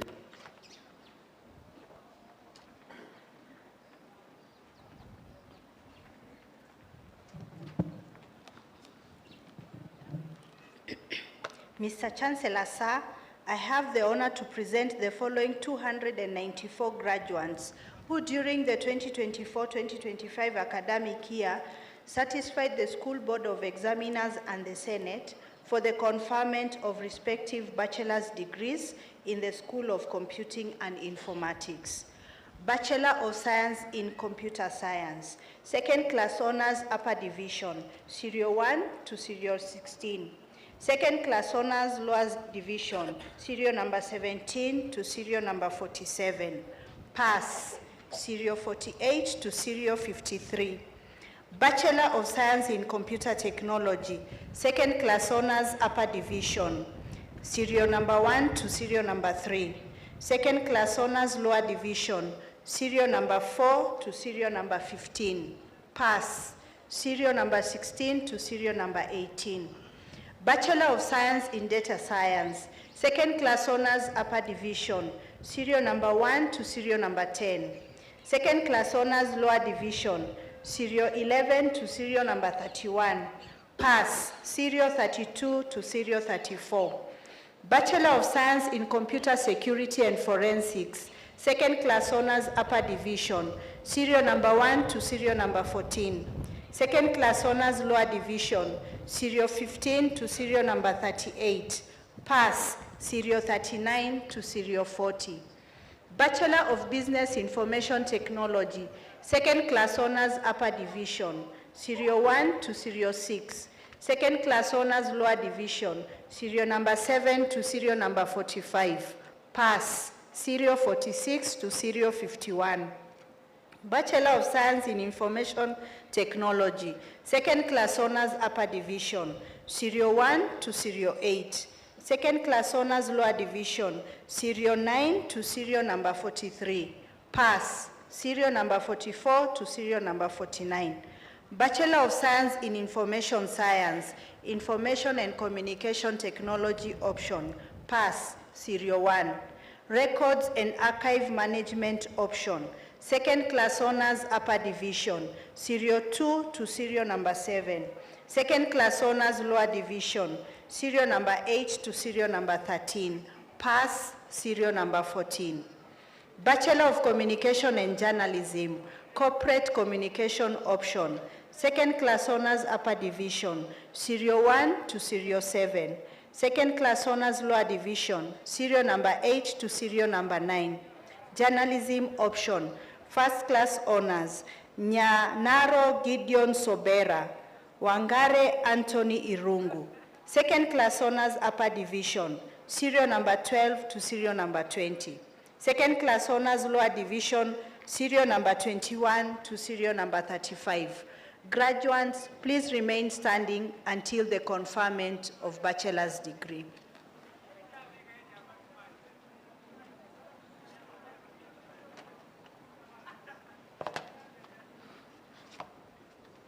Mr. Chancellor, sir, I have the honor to present the following 696 graduates who during the 2024-2025 academic year satisfied the School Board of Examiners and Senate for the conferment of respective bachelor's degrees in the School of Education. Bachelor of Education Science, Biology Agriculture, second class honors upper division, serial 1 to 21. Second class honors lower division, serial 22 to 32. Biology Chemistry, second class honors upper division, serial 33 to 55. Second class honors lower division, serial 56 to 65. Chemistry and Physics, second class honors upper division, serial 66 to 83. Second class honors lower division, serial 84 to 105. Mathematics and Biology, second class honors upper division, serial 106 to 107. Second class honors lower division, serial 108 to 116. Mathematics and Chemistry, first class honors, Galgalo Jaso Kumbi. Second class honors upper division, serial 118 to 138. Second class honors lower division, serial 139 to 161. Pass, serial 162. Mathematics and Physics, second class honors upper division, serial 163 to 194. Second class honors lower division, serial 195 to 226. Physics and Computer, second class honors upper division, serial 227. Second class honors lower division, serial 228 and 229. Bachelor of Education Arts, Business and Geography, first class honors, Kasu Vivian Kanini. Second class honors upper division, serial 2 to 019. Second class honors lower division, serial 20 to 33. English and Literature, first class honors, Abednego Kipkurui, Cherotich Shamila, Irungu Joybeth Njoki, Iwoi Daniel Ino, Kajuju Brenda, Wahome Alice Wamboi. Second class honors upper division, serial 40 to 102. Second class honors lower division, serial 103 to 153. Pass, serial 154 and 155. Geography and CRE, second class honors upper division, serial 156 to 159. Second class honors lower division, serial 160 and 161. Geography and Mathematics, first class honors, Okumu Humphreys. Second class honors upper division, serial 163 to 175. Second class honors lower division, serial 176 to 195. Pass, serial 196. History and Business Studies, first class honors, Agunda Miril Aching. Second class honors upper division, serial 198 to 203. Second class honors lower division, serial 204 and 205. History and CRA option. Second class honors upper division, serial 206 to 215. Second class honors lower division, serial 216 to 219. History and Geography option. Second class honors upper division, serial 220. Second class honors lower division, serial 221. Kiswahili CRE option, first class honors, Themba Dennis Mulei. Second class honors upper division, Serial 223 to 226. Second class honors lower division, Serial 227 to 239. Kiswahili geography option, first class honors, Kimutai Aaron, Muli Carol Mwikali. Second class honors upper division, Serial 242 to 252. Second class honors lower division, Serial 253 to 259. Kiswahili history option, second class honors upper division, Serial 260 to 281. Second class honors lower division, Serial 282 to 283. Kiswahili physical education option, first class honors, Wakiuru Newton Shomba. Second class honors upper division, Serial 285 to 287. Second class honors lower division, Serial 288 to 290. Mathematics and business option, second class honors upper division, Serial 291 to 304. Second class honors lower division, Serial 305 to 331. Pass, Serial 332 to 334. Mathematics and computer studies option, second class honors upper division, Serial 335 to 340. Second class honors lower division, Serial 341 to 347. Mathematics and PE option, second class honors upper division, Serial 348 and to 351.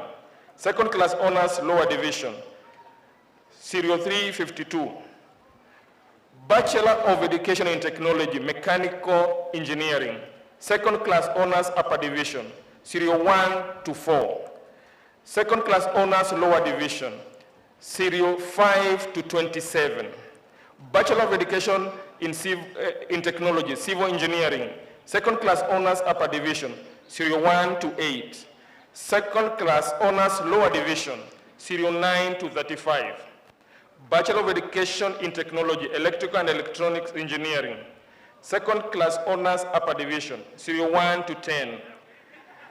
Second class honors lower division, Serial 11 to 50. Pass, Serial 51 to 53.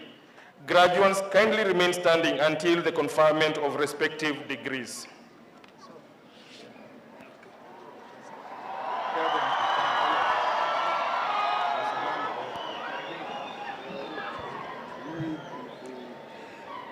All the bachelor candidates, can you all rise up? Mr. Chancellor, sir, I now invite you to confer the various bachelor degrees as presented by the deans.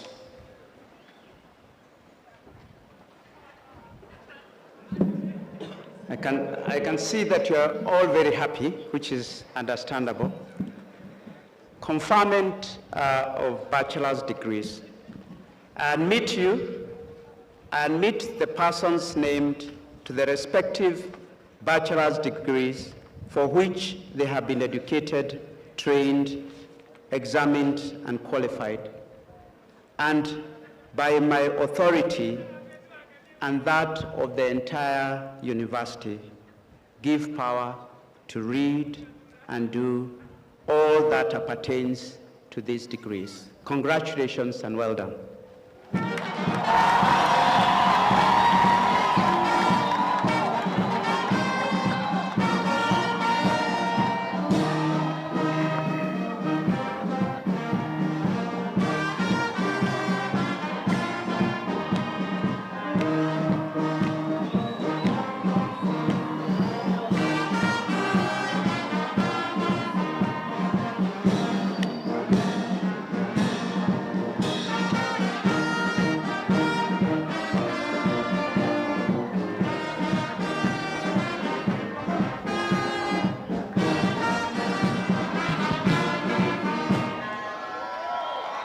Thank you.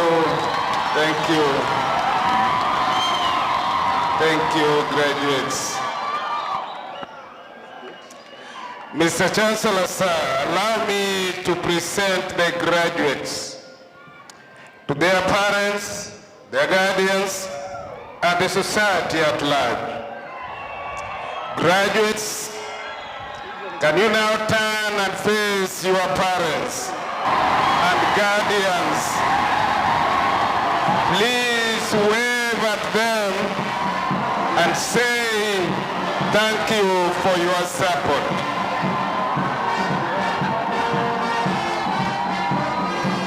Parents and guardians, thank you very much for educating your children. God bless you. God bless class of 2025.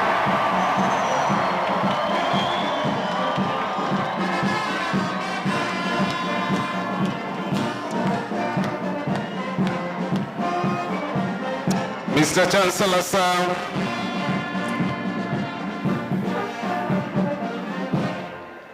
allow me to inform the graduates to return their gowns and collect their certificates as from Tuesday 11th of November to Friday 14th of November. Failure to do so will cost you some money.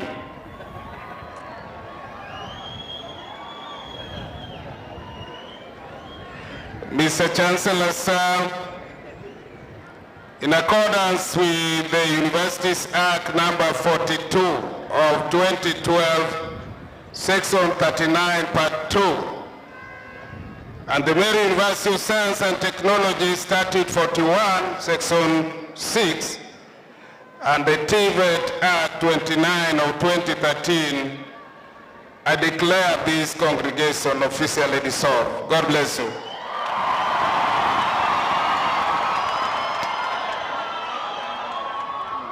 Wakati huu sasa ni wakati wa wimbo wa taifa. Kwa hivyo tusimame sote, na baada ya hapo tutaweza kuwa na recession ambapo itakuwa opposite of the procession. Waliokuja kwanza ndio watakuwa mwisho. Asante.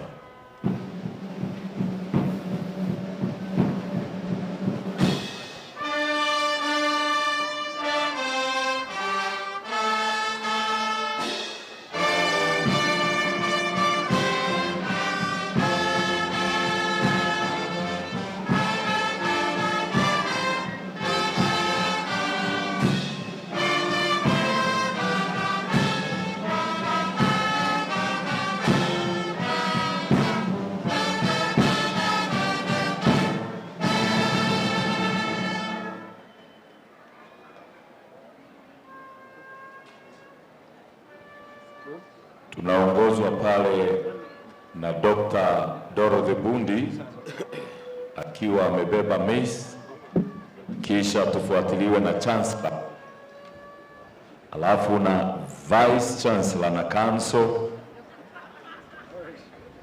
Chairman of the Council, Council members, wageni waheshimiwa, management itafuata, registrars watakuwa pale, alafu senators,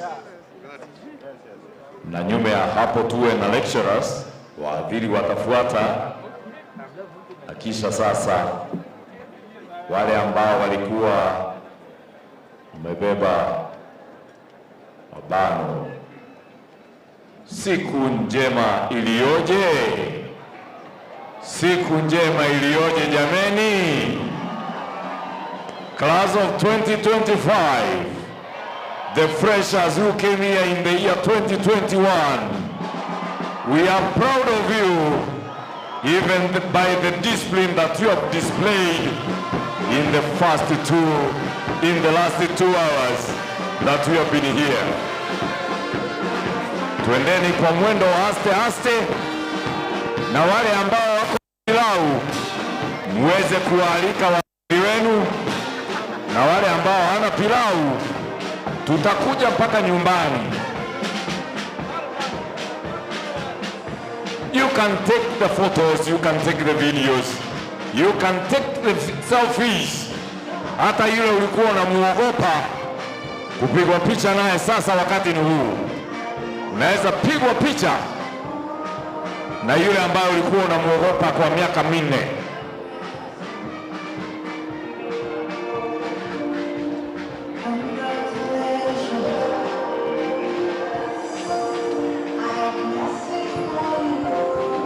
Msafara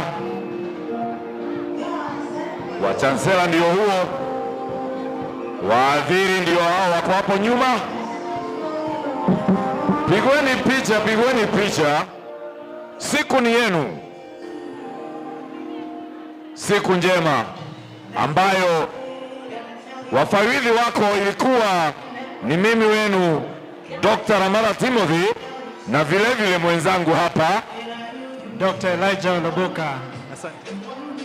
Na tunasema ya kwamba Mungu aweze kuwabariki kila mmoja ambaye ameweza kufanikisha siku hii, all the way from the Chancellor, the Chairman Council, the VC, the management, the senators, members of staff, the graduates, all the students of Meru University of Science and Technology.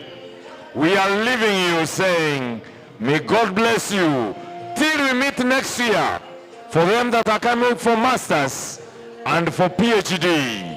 Ni sisi wenu tena, Dr. Amara Timothy and Dr. Elijah Loboka. Santeni. Tuwa tunasema adeu ama adios. Adios, adios.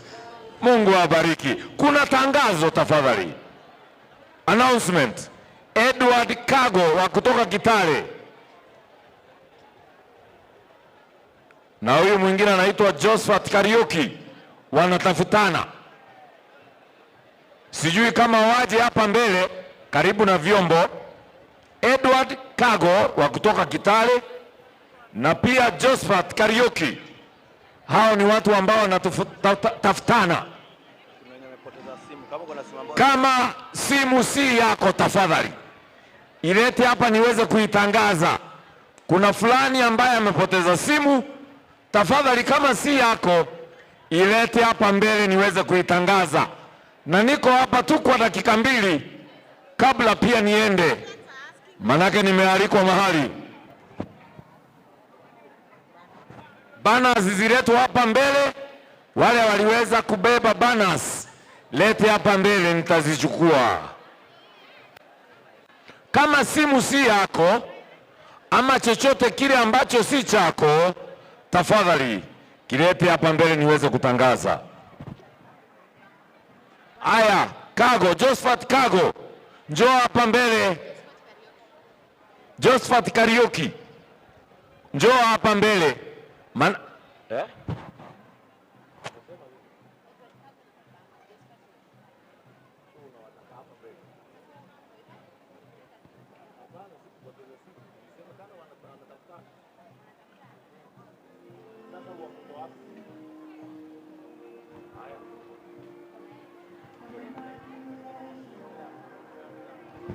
Kama kuna mtu ana ID ambaye si yake, tafadhali ilete hapa mbele niweze kutangaza. ID, anything that is not yours. Anything that is not yours, kindly bring it here. I make the announcement.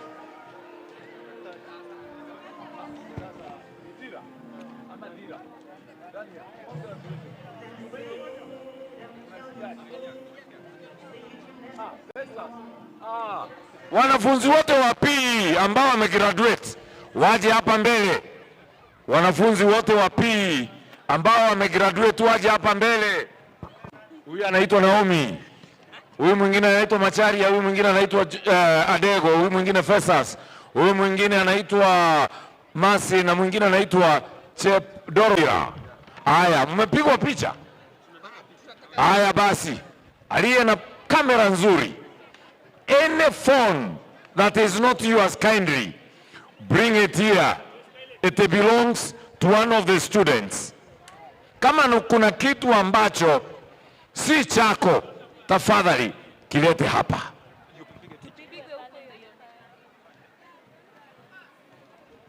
Tuende nikitanga.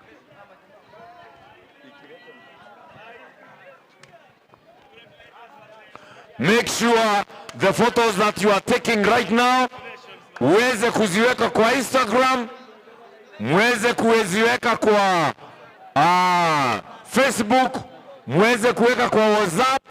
Tangaze ya kwamba ni graduation yako siku ya leo. Make sure you notify your friends, relatives and community that you have already graduated.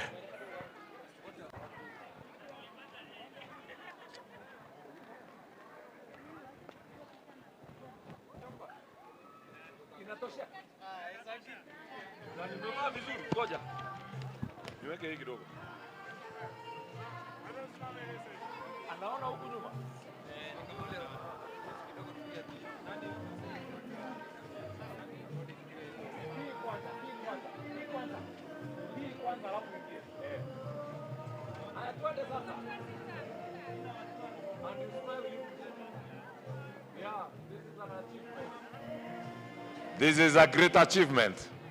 Asante sana. Asante sana.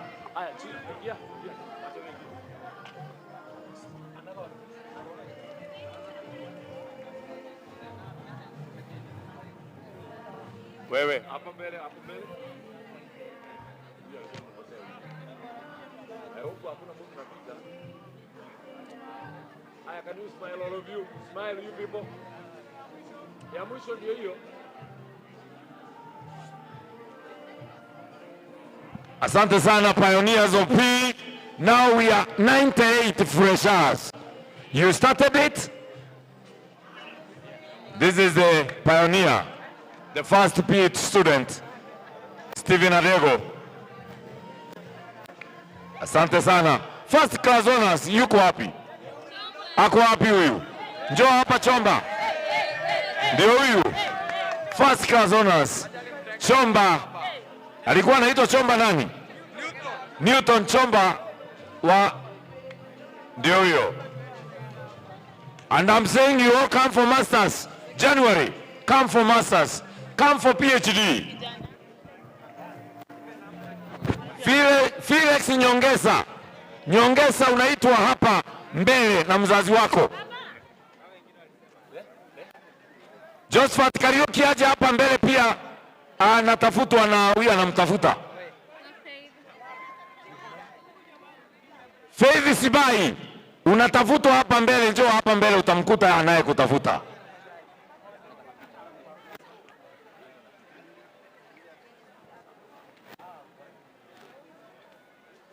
Wanaotafutana niko hapa dakika 2 peke yake. Josephat Kariuki yako hapa mbele, anayemtafuta aende amuone.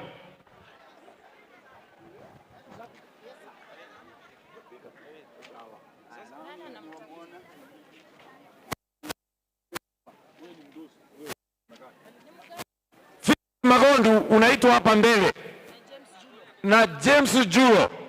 James Juro na Magondu. Sasa tumesema mbele na wewe umeenda kuketi pande gani? Mbele ni hii.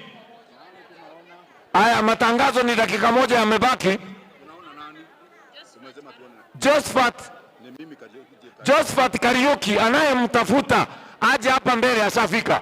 Kaeni, simameni pale. Ni watoto wako wanakutafuta. Simama pale watakuona. Ulimenyang'anywa na nani?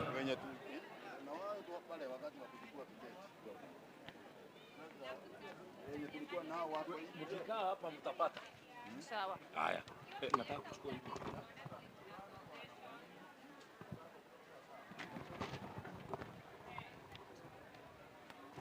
Mtu ambaye anaitwa Isaya Njeru na Mutwiri wanatafutwa hapa mbele mahali nipo natangaza. Isaya Njeru na Mutwiri Kiraive.